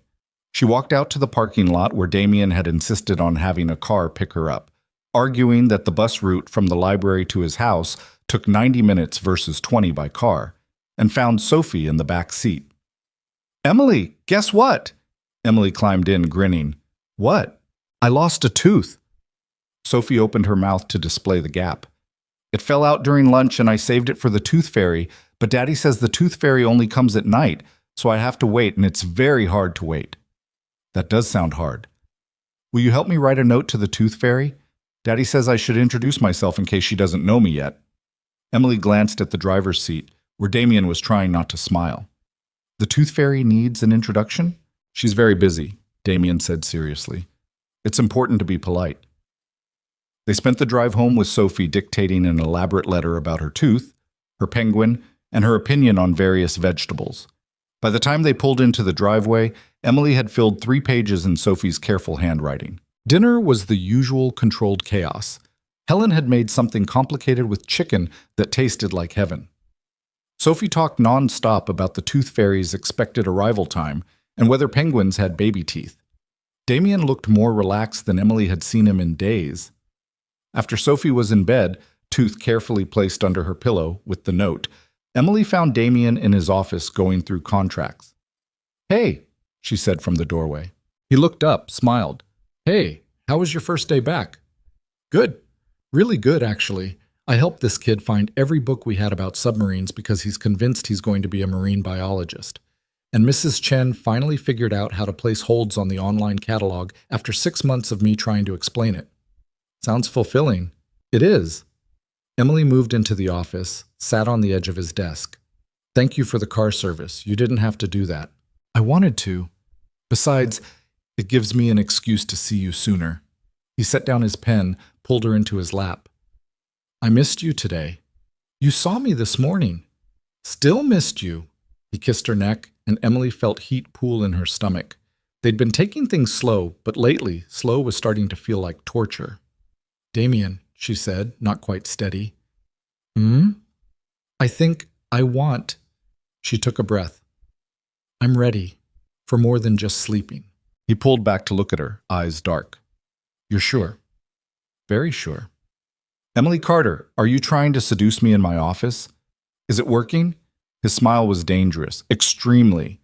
He stood, lifting her with him, and Emily wrapped her legs around his waist. Bedroom, now! They made it as far as the hallway before Damien pressed her against the wall, kissing her like he'd been holding back for weeks, and finally had permission to let go. Emily kissed him back with equal desperation, hands fumbling with his shirt buttons, needing skin contact, needing more. Somehow they made it to his bedroom. Somehow clothes came off between kisses and heated touches and whispered words that Emily would be embarrassed to remember tomorrow, but right now felt perfect. And when Damien finally moved inside her, Emily gasped against his shoulder and thought maybe she understood what all those romance novels were talking about. It wasn't perfect. There was an awkward moment with the condom and another when they bumped heads trying to change positions. But it was real and intense, and afterward, lying tangled in his sheets with her heart still racing, Emily felt more connected to another human being than she ever had in her life. Okay? Damien asked quietly, brushing hair back from her face. Better than okay. Emily traced patterns on his chest. That was, yeah. They lay there in comfortable silence until Emily's stomach growled audibly. Damien laughed. Hungry? Apparently. Helen's chicken was hours ago. Stay here. I'll bring something up. He pulled on sweatpants and disappeared, leaving Emily alone in his bed. She looked around the room properly for the first time. The photo of Sarah still on the dresser, the books on his nightstand, the general organized chaos of someone who had a full life and was trying to fit too much into it. She belonged here. The realization hit her suddenly and certainly, not as a temporary guest or a convenient girlfriend, but as someone who fit into Damien's complicated life because she had her own complications that somehow complemented his. Damien returned with sandwiches and water, climbing back into bed like midnight snacking was completely normal. They ate and talked about nothing important.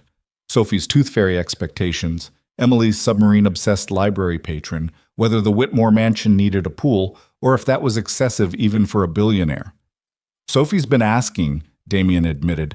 Says all her friends have pools. How many friends does she have with pools? Like 2, but in Sophie logic, 2 equals all. He finished his sandwich, watching Emily with an expression she couldn't quite read.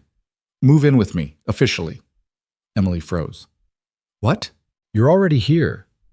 You sleep in my bed, eat at my table, read to my daughter every night.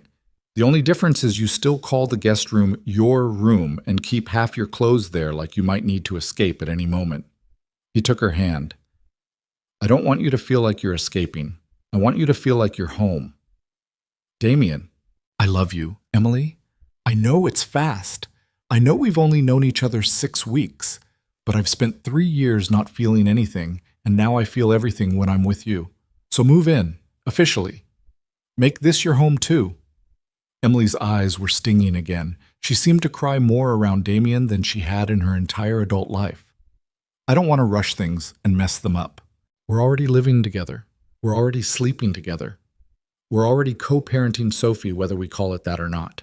Moving your stuff from the guest room to here isn't rushing. It's just being honest about what's already happening. He wasn't wrong. Emily had been living in denial, keeping one foot out the door just in case everything fell apart. But what if it didn't fall apart? What if this was actually her life now? Okay, she said quietly. Okay. I'll move in, officially. Damien's smile was brilliant. He kissed her hard, and the sandwich plates got pushed to the floor, and they spent the rest of the night proving that second times were even better than firsts. The next week was a blur of settling into routines that finally felt permanent. Emily moved her clothes from the guest room to Damien's closet, her 3 outfits looking comically small next to his collection of expensive suits. She brought her books from her apartment, filled 2 shelves in the library, and felt a ridiculous amount of satisfaction seeing her worn paperbacks next to Damien's pristine hardcovers. Rachel came over for coffee and met Sophie, who immediately demanded to know if Rachel liked penguins and whether she thought the tooth fairy was real or just a nice story parents tell. "Definitely real," Rachel said seriously. "I got a whole $1 for my first tooth." $1? Sophie's eyes were huge. "I only got 50 cents. "Inflation," Damien said, not looking up from his laptop. "What's inflation?" "The reason the tooth fairy pays less now than she used to." Sophie looked deeply betrayed. "That's not fair."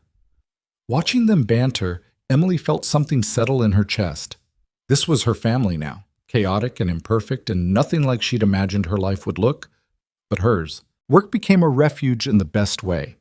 Emily threw herself into planning a summer reading program, helping the teen book club prepare for a citywide competition, and teaching computer literacy classes to seniors. Her supervisor asked if she'd be interested in taking on more responsibility, maybe coordinating youth services, which came with a small raise in her own tiny office.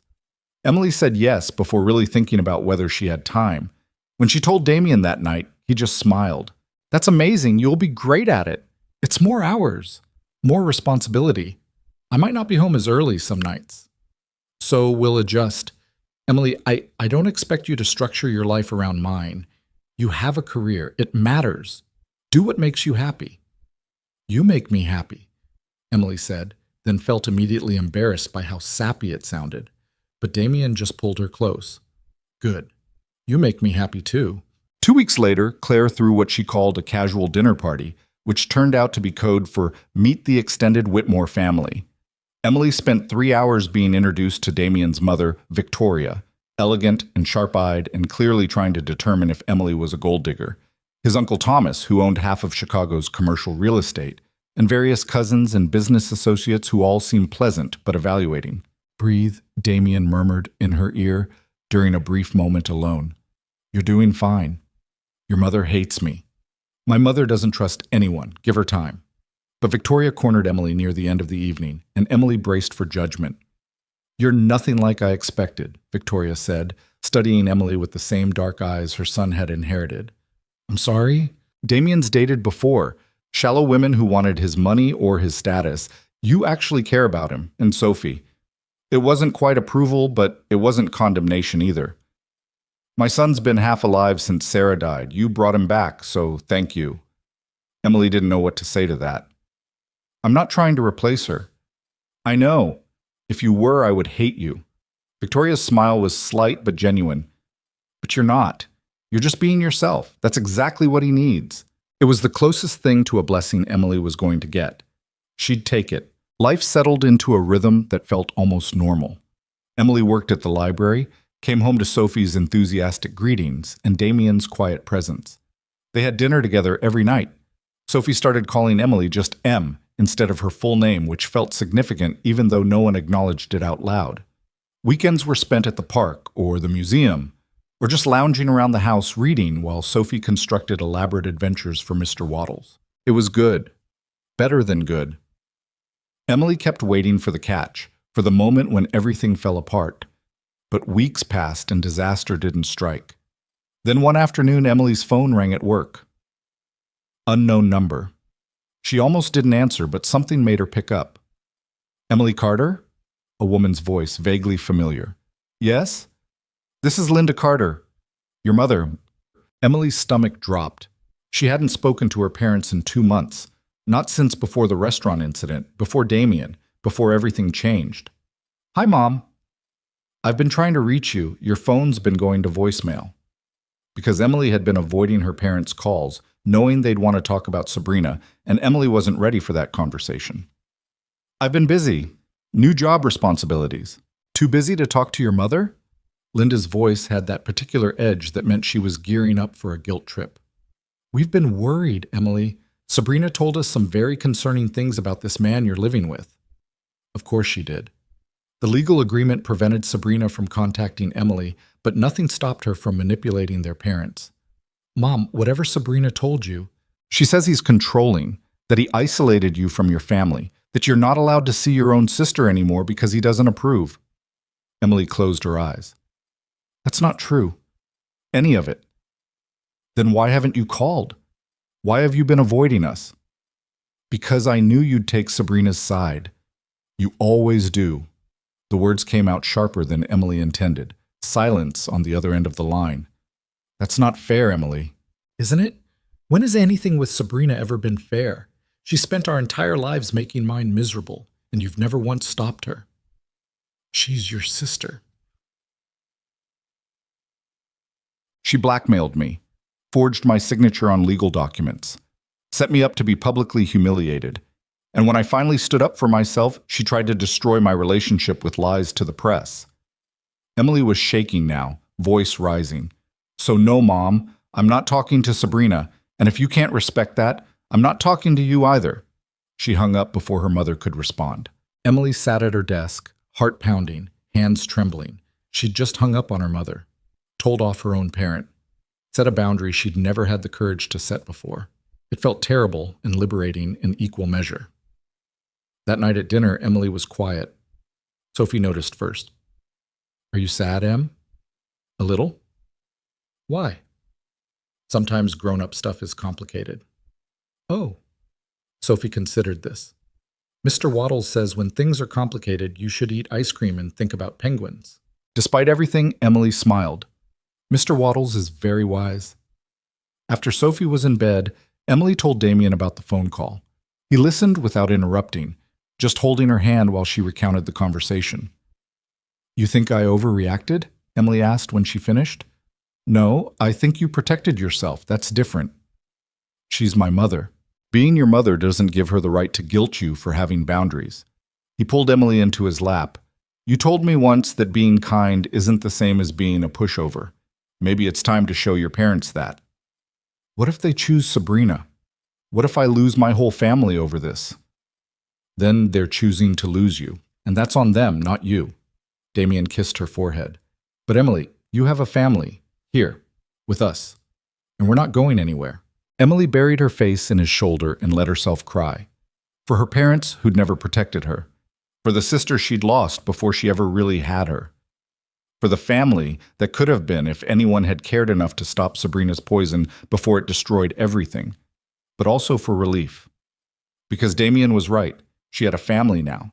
Sophie and Damien and Helen and Claire, and even Victoria with her grudging approval. People who saw Emily for who she was and chose her anyway. The next few weeks were hard. Emily's parents called twice more. She didn't answer. They sent emails that Emily read and deleted without responding. Sabrina, bound by legal agreement not to contact Emily directly, apparently spent her time poisoning their parents against Damien and Emily's relationship. Emily let her. For the first time in her life, she let Sabrina's manipulation happen without trying to fix it, and the freedom was dizzying.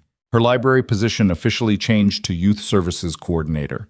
The pay raise wasn't huge, but it meant Emily could contribute to household expenses, which Damien kept insisting wasn't necessary, but Emily did it anyway because it made her feel less like a dependent and more like a partner. Sophie started first grade. Emily went with Damien to the first day of school orientation and sat through parent meetings about curriculum and classroom expectations. The teacher assumed they were married, and neither of them corrected her. Life wasn't perfect. Damien worked too much. Emily sometimes felt overwhelmed by the size of the world she'd entered. Sophie had nightmares about her mother, and only Emily could calm her down, which felt significant and terrifying. But they figured it out together, day by day, mistake by mistake. Then one October evening, 3 months after the disastrous dinner that started everything, Emily came home from work to find the house unusually quiet. "Hello?" she called. "Outside," Damien's voice came from somewhere beyond the kitchen. Emily walked through the house to the back terrace she rarely used because it was so ridiculously large she felt awkward on it. What she found stopped her in her tracks. The entire space was covered in lights. Not Christmas lights. Something softer, warmer, like captured starlight.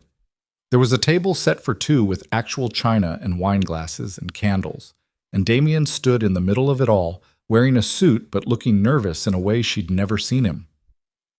"What is this?" Emily asked. "Dinner, just us.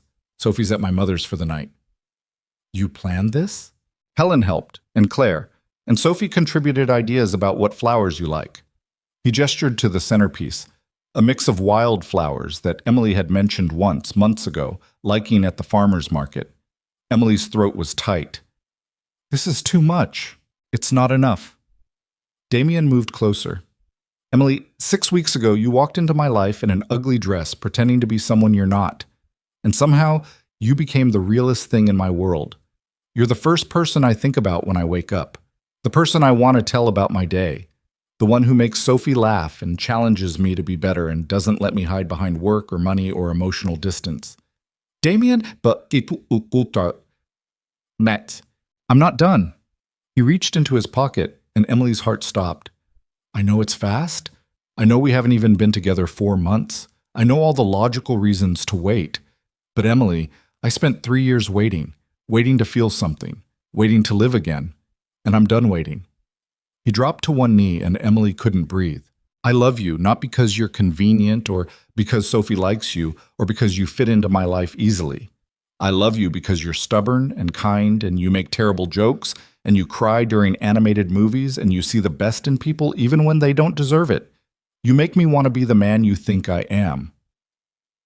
He opened a small box, revealing a ring that caught the light like captured fire. Marry me, Emily. Not someday. Not when it's convenient. Now. Be my partner. My family. My home. Oh. Emily was crying. When had she started crying? She looked at Damien, this complicated, damaged, beautiful man who'd somehow decided she was worth the risk, and felt her heart make a choice her brain would probably question later. Yes, she whispered. Yes. Absolutely yes. Damien's smile was incandescent. He stood, slipped the ring onto her shaking hand, and kissed her like she was air and he'd been drowning. Emily kissed him back through tears and laughter and overwhelming joy. When they finally broke apart, Damien rested his forehead against hers. You're sure?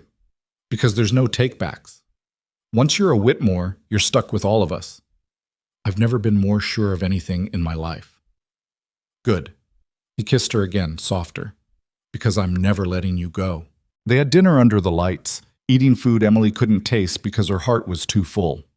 Damien told her how he'd been planning this for weeks, how Sophie had insisted Emily would say yes, how even Victoria had approved of the ring choice. Emily couldn't stop staring at the diamond on her finger, couldn't stop smiling. Later, tangled in his bed, Damien traced patterns on her bare shoulder. What are you thinking? He asked. Emily considered lying, saying something romantic or profound, but they'd built this relationship on honesty, even when it was hard. I'm thinking about how 6 months ago I was broke and lonely and trapped in my sister's shadow. And now I'm engaged to a billionaire, and I still can't quite believe this is my life. Is that a good thing? The best thing. She turned to look at him. But Damien, you know I'm still going to be myself, right? I'm not going to suddenly become some polished society wife. I'm going to keep working at the library, keep wearing jeans instead of designer dresses, keep being exactly who I am. I know that's exactly who I want to marry. And you're not going to get bored when the novelty wears off? Damien was quiet for a moment. Then, Emily, I've been bored for 3 years. Nothing about you is boring. You make me feel alive. So no, I'm not going to get bored. I'm going to spend the rest of my life being grateful you said yes. Emily kissed him, trying to convey everything she felt and couldn't say. When they finally fell asleep, her ring caught the moonlight, a promise made real in gold and diamonds. The next morning, they told Sophie over breakfast. Her shriek of joy probably woke the entire neighborhood. Does this mean Emily's going to be my mom? The question hung in the air. Damien looked at Emily, uncertain how to answer. Emily knelt beside Sophie's chair. I'll never replace your mom, Sophie. She was special and she loved you so much. But if you want, I can be your Emily mom. A different kind of mom, but one who loves you just as much. Sophie considered this with her characteristic seriousness. Then she threw her arms around Emily's neck. I want an Emily mom. And just like that, Emily's family grew by one more precious person. She was never the wrong woman. She was exactly who she was supposed to be, in exactly the right place, with exactly the right people, finally. Planning a wedding turned out to be significantly more complicated than getting engaged. Emily had naively assumed they'd have a small ceremony, immediate family, maybe a few friends, something simple and intimate that wouldn't draw attention. Then Claire sat her down with a guest list that had 300 names on it, and Emily realized she'd severely underestimated what marrying into the Whitmore family actually meant. 300 people? Emily stared at the list. I don't even know 300 people. Most of them are business associates, family friends, people Damien has to invite for political reasons. Claire made a note on her tablet. We can trim it down to 250 if we cut out the Chicago Real Estate Development Council, but that might offend Uncle Thomas. I don't want to offend anyone. I just want... Emily stopped, frustrated. I just want to marry Damien without it turning into some massive production. Too late. You're marrying a Whitmore. Massive productions come with the territory. Claire's expression softened. Look, I know this is overwhelming, but Emily, this is your day too. What do you actually want? Emily thought about it. What did she want? Beyond the obvious answer of spending her life with Damien and Sophie, what did the actual wedding matter? I want Sophie to be happy, Emily said slowly. I want Damien to not look stressed, and I want to remember the day without feeling like I was performing for strangers. Okay, we can work with that. Claire started making notes. Small ceremony, bigger reception, immediate family and close friends for the actual vows, then everyone else shows up for dinner and dancing. That way you get your intimate moment, and we still satisfy the social obligations. It was a compromise Emily could live with. They set a date, December, which gave them 2 months to plan, and was probably insane, but Damien insisted he wasn't waiting any longer than necessary. Victoria offered her event planner, who turned out to be a terrifyingly efficient woman named Patricia, who had opinions about everything from napkin folds to whether the string quartet should include a harp. Emily let most of the decisions wash over her, focusing instead on the things that actually mattered. She asked Rachel to be her maid of honor, which made Rachel cry happy tears. Sophie insisted on being both flower girl and ring bearer, because why should boys get the important job? Helen cried when Emily asked her to help choose the menu because someone should represent what we actually like eating instead of what's impressive. The one thing Emily put her foot down about was the dress. Patricia tried to book appointments at exclusive bridal boutiques where gowns started at $10,000. Emily refused. I'm not spending the equivalent of a semester's tuition on something I'll wear once, she told Damien flatly. It's your wedding dress. You should have what you want. What I want is to not feel like a hypocrite. I've spent my whole life being practical. I'm not suddenly going to become someone who thinks designer labels matter just because I'm marrying you. Damien looked at her for a long moment. Then he smiled. You know what? You're right. Wear whatever makes you happy. Show up in jeans if you want. I'm marrying you, not your dress. Emily didn't wear jeans, but she did find a dress at a regular bridal shop for $800 that made her feel beautiful without making her bank account weep. It was simple, elegant, nothing like the elaborate confections Patricia kept showing her in magazines. When Sophie saw it, she declared it very princessy, but not the boring kind, which Emily decided was the highest compliment possible. Work became Emily's refuge from wedding chaos. The library's youth services department was expanding, which meant Emily spent her days hiring new staff, planning programs, and fighting with the city budget committee for adequate funding. It was stressful and demanding, and she loved every minute of it. You're good at this, Margaret told her one afternoon, watching Emily efficiently resolve a conflict between 2 staff members about programming schedules. The management thing. You should consider applying for the director position when Henderson retires next year. I've only been in this role for 4 months. So? You're already doing half of Henderson's job anyway. Might as well get paid for it. The idea planted itself in Emily's mind. Library director. Her. The girl who'd spent years believing she wasn't good enough for anything beyond basic survival. It seemed impossible and terrifying and maybe, just maybe, achievable. She mentioned it to Damien that night. He was working from home, buried in contracts at the kitchen table, while Sophie did homework beside him. You should do it, he said immediately. I said I was thinking about applying, not that I'd get it. Why wouldn't you get it? Because there are people with more experience, better credentials, actual degrees in library science instead of just what? Being excellent at your job? Making programs that actually work? Getting the city council to increase youth services funding by 15%? Damien looked up from his contract. Emily, you're the most qualified person for that job. Don't talk yourself out of it before you even try. Sophie looked up from her math worksheet. What's Emily applying for? A promotion at work. Is it a big deal? Very big deal, Emily admitted. Sophie considered this. Are you scared? A little. That's okay. Daddy says being scared means something matters. Sophie returned to her homework. You should do it anyway. Out of the mouths of 6-year-olds. Emily looked at Damien, who was trying not to smile. When did you tell her that? Emily asked. When she was scared to start first grade. Apparently she actually listens sometimes. He reached across the table, took Emily's hand. Apply for the job. Worst case, you don't get it, and you're in the same position you're in now. Best case, you become the youngest library director in Chicago. Emily squeezed his hand. Okay, I'll apply. That's my girl.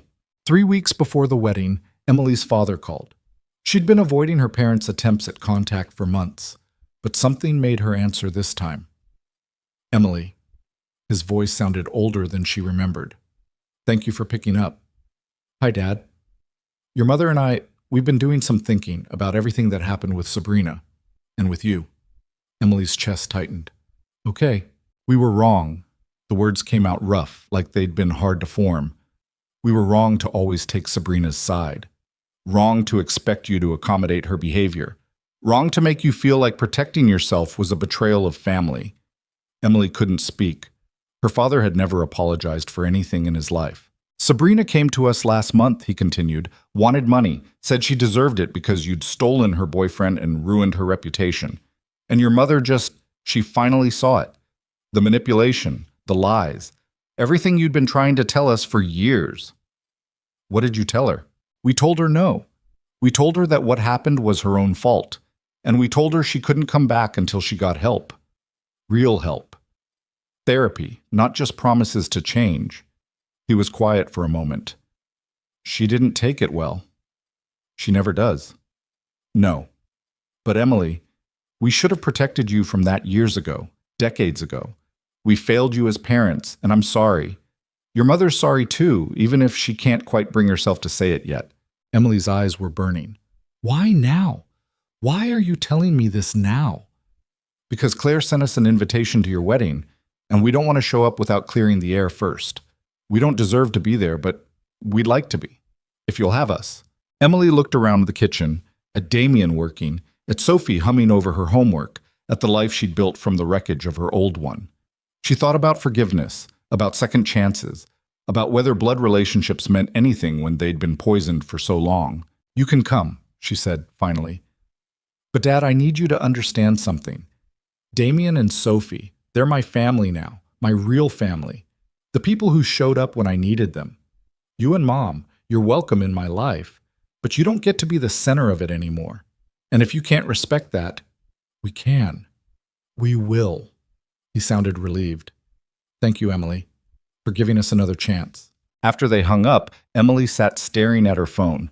Damien had stopped working, watching her with concern. You okay? I don't know. My parents apologized, actual apologies, and they asked to come to the wedding. What did you tell them? I said yes. Was that stupid?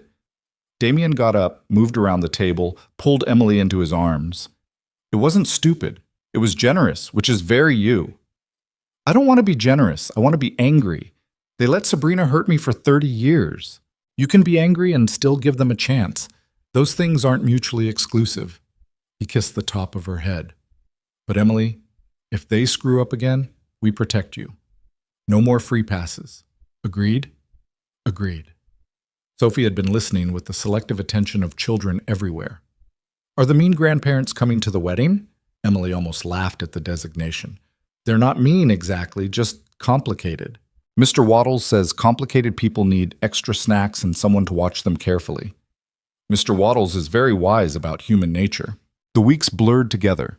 Emily's library director application was submitted. Then she tried not to obsess about it while planning a wedding and managing her current job and preparing to legally become Sophie's stepmother.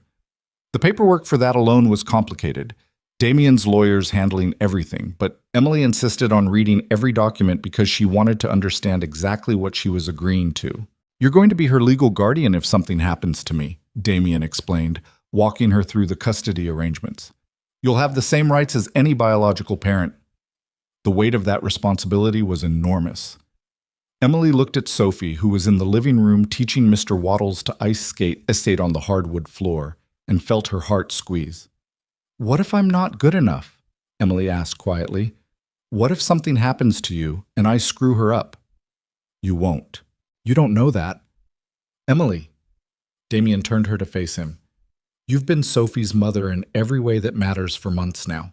You're the one she comes to with nightmares, the one she wants to read to her, the one who knows she hates carrots but will eat them if they're mixed into fried rice. You're already her mom. This is just making it legal." Emily signed the papers with shaking hands, feeling the full weight of the commitment. She was a mother now. Not just Damien's fiancée or Sophie's friend, but her actual parent with actual responsibility for this small human's well-being. It was terrifying. It was also the most right thing she'd ever done. The week before the wedding, Emily got a call from the library board. They wanted to interview her for the director position. She had 3 days to prepare a presentation on her vision for the library's future. 3 days? The wedding is in 6 days. Emily looked at Damien in panic. "How am I supposed to prepare a presentation and get married in the same week?" "You're the most organized person I know. You'll figure it out." He was packing for a business trip to New York, 2 days. Unavoidable, terrible timing. And Emily, breathe. You've got this. "What if I don't?" "Then you don't get the job and we get married anyway and life continues. But you're going to nail it because you're brilliant and you care about libraries more than anyone I've ever met." He left for New York that afternoon. Emily spent the evening working on her presentation, while Sophie helpfully contributed ideas like, "You should have more books about penguins," and "What if the library had a pool?" "Libraries don't have pools, sweetheart." "They should. Swimming and reading are both important." Emily couldn't argue with that logic. The presentation was scheduled for the morning of Damien's return flight. Emily stood in front of the library board, 7 people who held her professional future in their hands, and talked about accessibility, community programming, digital literacy, and why libraries mattered more than ever in an age when information was everywhere but wisdom was scarce. She talked about the submarine-obsessed kid who'd found his passion through books, about Mrs. Chen finally mastering technology, about teenagers who came to the library not because they needed books, but because they needed a safe space where adults treated them like humans. Libraries aren't just about books, Emily concluded. They're about access to information, to opportunity, to dignity. And if I'm given the chance to lead this institution, I'll fight like hell to make sure everyone in this city has that access, regardless of income or education or circumstance. The board thanked her. She wouldn't know their decision until after the wedding. Emily walked out of the building, got in her car, and called Damien. "How did it go?" he asked immediately. "I have no idea. Either really well or I just gave the worst presentation in library board history." "I'm betting on really well." She could hear airport noise in the background. "I'm boarding in 20 minutes. I'll be home tonight." "Good. I miss you." "I miss you too. 2 more days and you're stuck with me forever." "Can't wait." The wedding rehearsal was controlled chaos. Sophie took her dual role as flower girl and ring bearer extremely seriously, practicing her walk down the aisle 17 times until she was satisfied. Emily's parents showed up looking uncomfortable but trying, which was more than Emily had expected. Victoria supervised everything with the efficiency of a military general. Claire got into an argument with Patricia about centerpieces that nearly came to blows. Damien pulled Emily aside during a break in the chaos. "Run away with me," he said. Emily laughed. "We're getting married in 36 hours. Little late to elope?" "I'm serious. We could leave right now, drive to the courthouse, be married by tonight." He was smiling, but there was something genuine underneath. Skip all this performance anxiety and just be married. Sophie would never forgive us. True. She's been planning her flower-throwing technique for weeks. Emily leaned against him, letting his solid presence ground her. 2 more days, then it's just us. Just us, he agreed, and 300 guests at dinner. Minor detail. The wedding day arrived with perfect December weather, cold and crisp with startling blue skies. Emily woke up in the guest room where she'd spent her first night at the Whitmore mansion, tradition dictating that she and Damien sleep separately the night before. Rachel was already there with coffee and bagels, ready to help Emily get ready.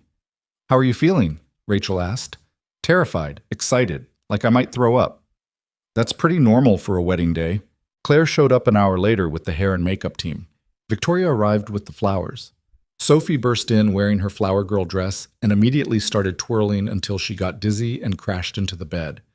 "I'm so excited I could explode," Sophie announced. "Please don't explode on your dress," Claire said. "It's velvet. Explosion stains are hard to get out." Getting ready was a blur of activity. Hair styled into something elegant but not too formal. Makeup that made Emily look like herself, but somehow better. The dress that fit perfectly because she'd had 3 fittings, even though she'd tried to argue one was enough. When Emily finally looked in the mirror, she almost didn't recognize herself. Not because she looked different, but because she looked happy. Genuinely, deeply happy in a way she'd never seen in her own reflection before. "You look beautiful," Rachel said quietly, tears already forming. "Don't cry yet. Save it for the ceremony." "Too late. I'm a mess." Sophie appeared beside Emily, studying her critically. "You look like a princess. The good kind who has adventures and solves problems, not the boring kind who just sits around being pretty." "That's the best compliment I've ever received." The ceremony was held in the mansion's ballroom, which had been transformed with flowers and lights and enough elegant decoration to make Emily's practical soul wince at the cost. But when she walked down the makeshift aisle on her father's arm, another compromise, letting him give her away even though she was giving herself, none of that mattered. Because Damien was waiting at the front, looking at her like she was the only person in the room. Sophie stood beside him holding the rings with intense concentration. Claire was on Emily's side as maid of honor, grinning. The small group of people who actually mattered were all there, watching. The ceremony itself was a blur. Emily heard herself say the vows they'd written together, promises about partnership and honesty, and building a life that honored both their pasts while creating something new. Damien's voice was steady, but his hands shook slightly when he slid the ring onto her finger. Then they were married, and Damien was kissing her, and Sophie was cheering, and Emily thought this must be what it felt like when broken things finally became whole. The reception was everything Patricia had promised. Elegant dinner, beautiful venue, carefully orchestrated to impress Damien's business associates and social connections. Emily smiled and made conversation with people whose names she'd forget immediately, accepted congratulations from strangers who'd never care about her beyond what marriage to Damien Whitmore meant for their own social standing. But in between the performance, there were real moments. Dancing with Damien while Sophie tried to copy their steps at the edge of the dance floor. Helen crying into her champagne while telling Emily she was the daughter she'd never had. Claire's toast that was half roast, half genuine emotion about watching her brother come back to life. Victoria pulling Emily aside to say simply, "Welcome to the family, actually welcome this time." Even Emily's parents approached during dinner, her mother offering a stiff but genuine apology for years of choosing wrong. Her father squeezing Emily's hand and saying nothing because they both knew words couldn't fix everything, but maybe they could start. Sabrina's absence was conspicuous. A few guests asked about Emily's twin sister, and Emily just smiled and said, "We're not in contact anymore," which was the polite version of, "She tried to destroy my life and I finally protected myself." As the evening wound down and guests started leaving, Emily found herself on the terrace where Damien had proposed. The lights were still up, twinkling against the December darkness. Damien joined her, loosening his tie. "Tired?" he asked. "Exhausted. Happy. Ready for everyone to leave, so it's just us again." Last guest just called their car. Patricia's overseeing the breakdown. "We're officially done performing." He pulled her close. "How does it feel to be Mrs. Whitmore?" "Weird. Good weird, but weird." Emily rested her head on his shoulder. "I keep expecting to wake up and find out this was all some elaborate dream." "It's real. I'm real. This is your life now." "My life. Our life." She looked up at him. "Damien, can I tell you something?" "Always." 6 months ago, I didn't think I deserved to be happy. I thought happiness was for other people. People like Sabrina who took what they wanted, or people like you who'd earned it through success. I thought I was supposed to just survive, keep my head down, make everyone else's lives easier at the expense of my own. And now? Now I think maybe I deserve this. Not because I earned it or because I'm special, but because everyone deserves to be loved, to have a family, to build a life that feels like home." She touched his face. "You taught me that. You and Sophie. You showed me what it looks like when people choose you, not because they have to, but because they want to. Damien's eyes were bright. You taught me something too. What? That it's possible to love again, to build something new without erasing what came before. Sarah will always be part of my story, part of Sophie's story. But you're our future, and I'm so grateful you took a chance on us. They stood there on the terrace, the sounds of cleanup distant and unimportant, just being together in the quiet aftermath of their wedding day. Sophie found them eventually, still in her flower girl dress, holding Mr. Waddles. Can I sleep with you guys tonight? She asked. Since we're a real family now? Emily and Damien exchanged glances. So much for wedding night romance. But Sophie looked so hopeful, so happy, so utterly convinced that being a family meant being together. Yeah, sweetheart, Damien said. You can sleep with us tonight. They went upstairs together. Emily still in her wedding dress, Damien in his rumpled tuxedo, Sophie chattering about how the wedding was the best day ever, except maybe also Christmas, and that time we went to the zoo. They all piled into the master bed that was big enough for a family, Sophie in the middle clutching her penguin, and Emily thought this was better than any romantic wedding night scenario. This was real. This was family. This was home. 2 weeks later, Emily got the call from the library board. She'd gotten the job. Director position starting in January, salary that made her gasp because it was more money than she'd ever imagined making. Damien opened champagne to celebrate. Sophie made a congratulations card featuring penguins in business suits. Claire sent a text that just said, "Told you so."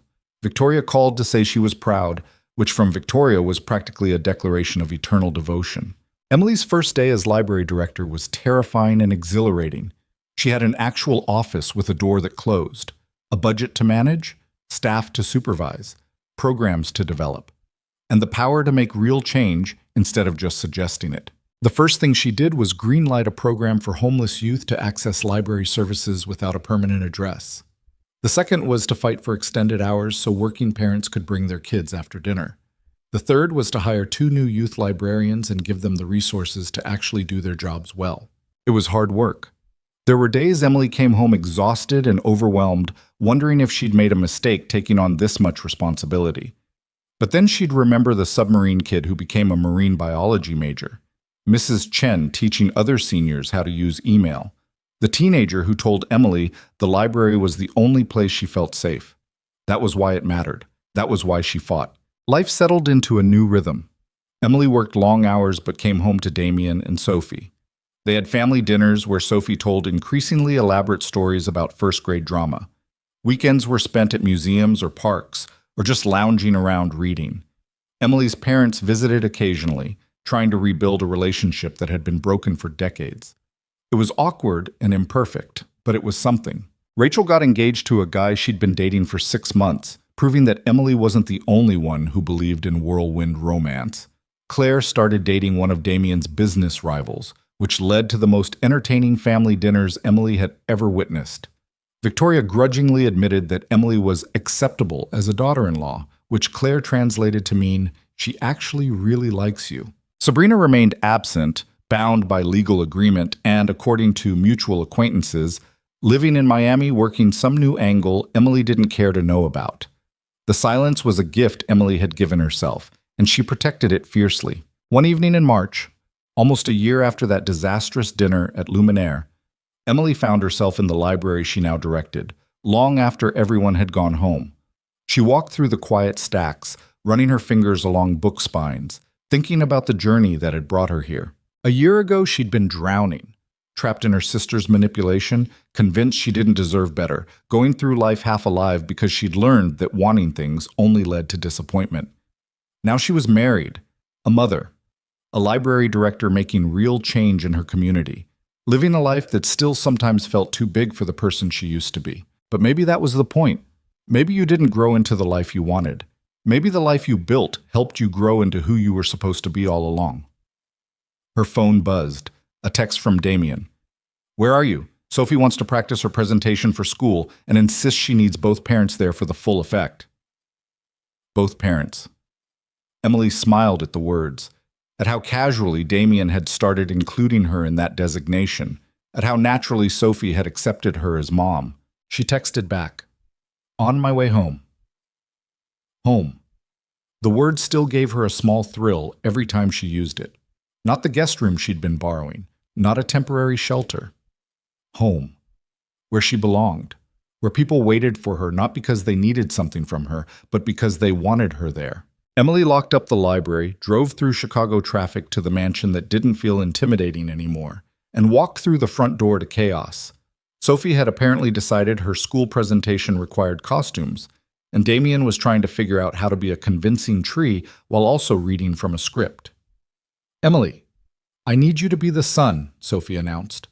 "The sun doesn't have lines," Damien said, reading over the script. "How is Emily supposed to be the sun? She just has to stand there and be warm and make everything better. That's what suns do." Emily caught Damien's eye. He was trying not to laugh at Sophie's unintentionally perfect description. "I can be the sun," Emily said, dropping her bag and joining the chaos. They spent the evening rehearsing a first-grade presentation about the water cycle that was probably more complicated than it needed to be, but made Sophie happy. Later, after Sophie was in bed and the house was quiet, Emily and Damien sat in the kitchen with tea. Their ritual now, stolen moments of quiet in lives that were often too loud.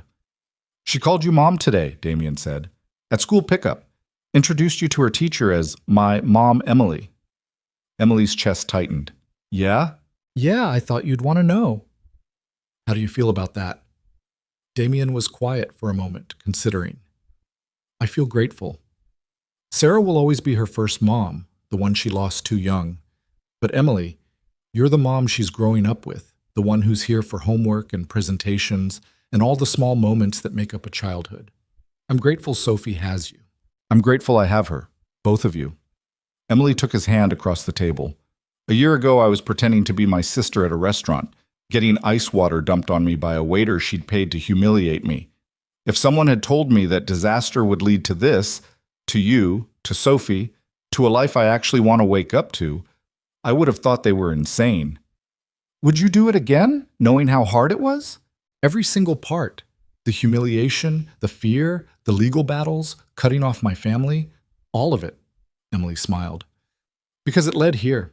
To you being a terrible tree and me being the sun and Sophie thinking that's a perfectly reasonable way to explain the water cycle." Damien laughed, real and genuine and free. A year ago, he'd been a man going through motions, emotionally locked down, convinced his capacity for joy had died with his wife. Now he laughed at his daughter's absurd ideas and kissed his wife over morning coffee and let himself be happy. That was the thing about healing, Emily had learned. It wasn't linear. It wasn't clean. It didn't erase the past or magically fix everything that was broken. But it was possible. You could survive terrible things, manipulation, loss, grief, betrayal, and still build something beautiful on the other side. You could be the wrong woman at a luxury dinner and somehow become exactly the right woman for a billionaire single dad and his daughter who needed someone to choose them as much as they were choosing her. Emily Carter Whitmore, she'd kept both names, unable to completely let go of her old identity while embracing her new one, had learned that worthiness wasn't something you earned through suffering or proved through sacrifice. It was something you claimed by deciding you deserved to exist in the fullness of who you were, flaws and fears and all. Sabrina had tried to teach her that love was transactional, that family was obligation, that being the quiet twin meant accepting whatever scraps of dignity others left behind. But Damien and Sophie had taught her something different, that love was a choice you made every day, that family was built through small moments of showing up, that being quiet didn't mean being invisible. Sometimes it just meant listening carefully enough to know what really mattered. And what mattered was this. The kitchen table conversations at midnight, the terrible tree costumes, the library programs that changed lives, the way Sophie's hand fit in hers, the sound of Damien's breathing as he slept beside her, the terrifying and beautiful responsibility of being someone's mother and wife and partner. Emily had spent 30 years believing she was the supporting character in everyone else's story. Turned out she'd been the protagonist all along. She just needed to find people who saw her that way too. The next morning, Emily woke up before her alarm to Sophie standing beside the bed holding Mr. Waddles and looking concerned. "What's wrong, sweetheart?" Emily asked, immediately on mom alert. "Nothing's wrong. I just wanted to tell you something." "Okay." Sophie climbed onto the bed, settling between Emily and Damien, who was still half asleep. "I was thinking about my real mom, the one who died." Emily's heart clenched. She glanced at Damien, who was now fully awake and watching his daughter carefully. "What about her?" Damien asked gently. "I think she would like Emily. I think she would be happy I have an Emily mom now." Sophie looked between them seriously. "Because Emily mom reads to me and helps with homework and makes you smile, Daddy. And real mom wanted us to be happy. So I think she'd be glad." Damien's eyes were suspiciously bright. Emily's throat was too tight to speak. They just held Sophie between them, this small human with her enormous heart and her ability to find peace with impossible things. "I think you're right," Damien finally managed. "I think she would be very glad." "Okay, good, because I was worried about it." Sophie hopped off the bed, crisis resolved. "Can we have pancakes for breakfast?" "Pancakes for breakfast," Emily confirmed, voice rough. After Sophie thundered downstairs, Emily and Damien lay there in the morning quiet. "She's going to be okay," Emily said, "despite everything. She's going to be okay. Because of you. Because of us. All of us. We're figuring it out together." And they were. Imperfectly, messily, with mistakes and doubts and moments when Emily still wondered if she was good enough for this life she'd stumbled into. But together. That was the point. You didn't have to be perfect to deserve love. You didn't have to have all the answers to build a family. You just had to show up, keep trying, and trust that the people you chose would catch you when you fell. Emily Carter had spent her whole life being the wrong woman, wrong twin, wrong daughter, wrong victim, who should have fought back harder. But in Damien Whitmore's kitchen, teaching Sophie about library science while Damien made pancakes and argued about whether penguins could be librarians, Emily was finally, perfectly, completely the right woman. Not because she'd transformed into someone different, but because she'd found people who loved her exactly as she was, messy and scared and still figuring things out. And that made all the difference.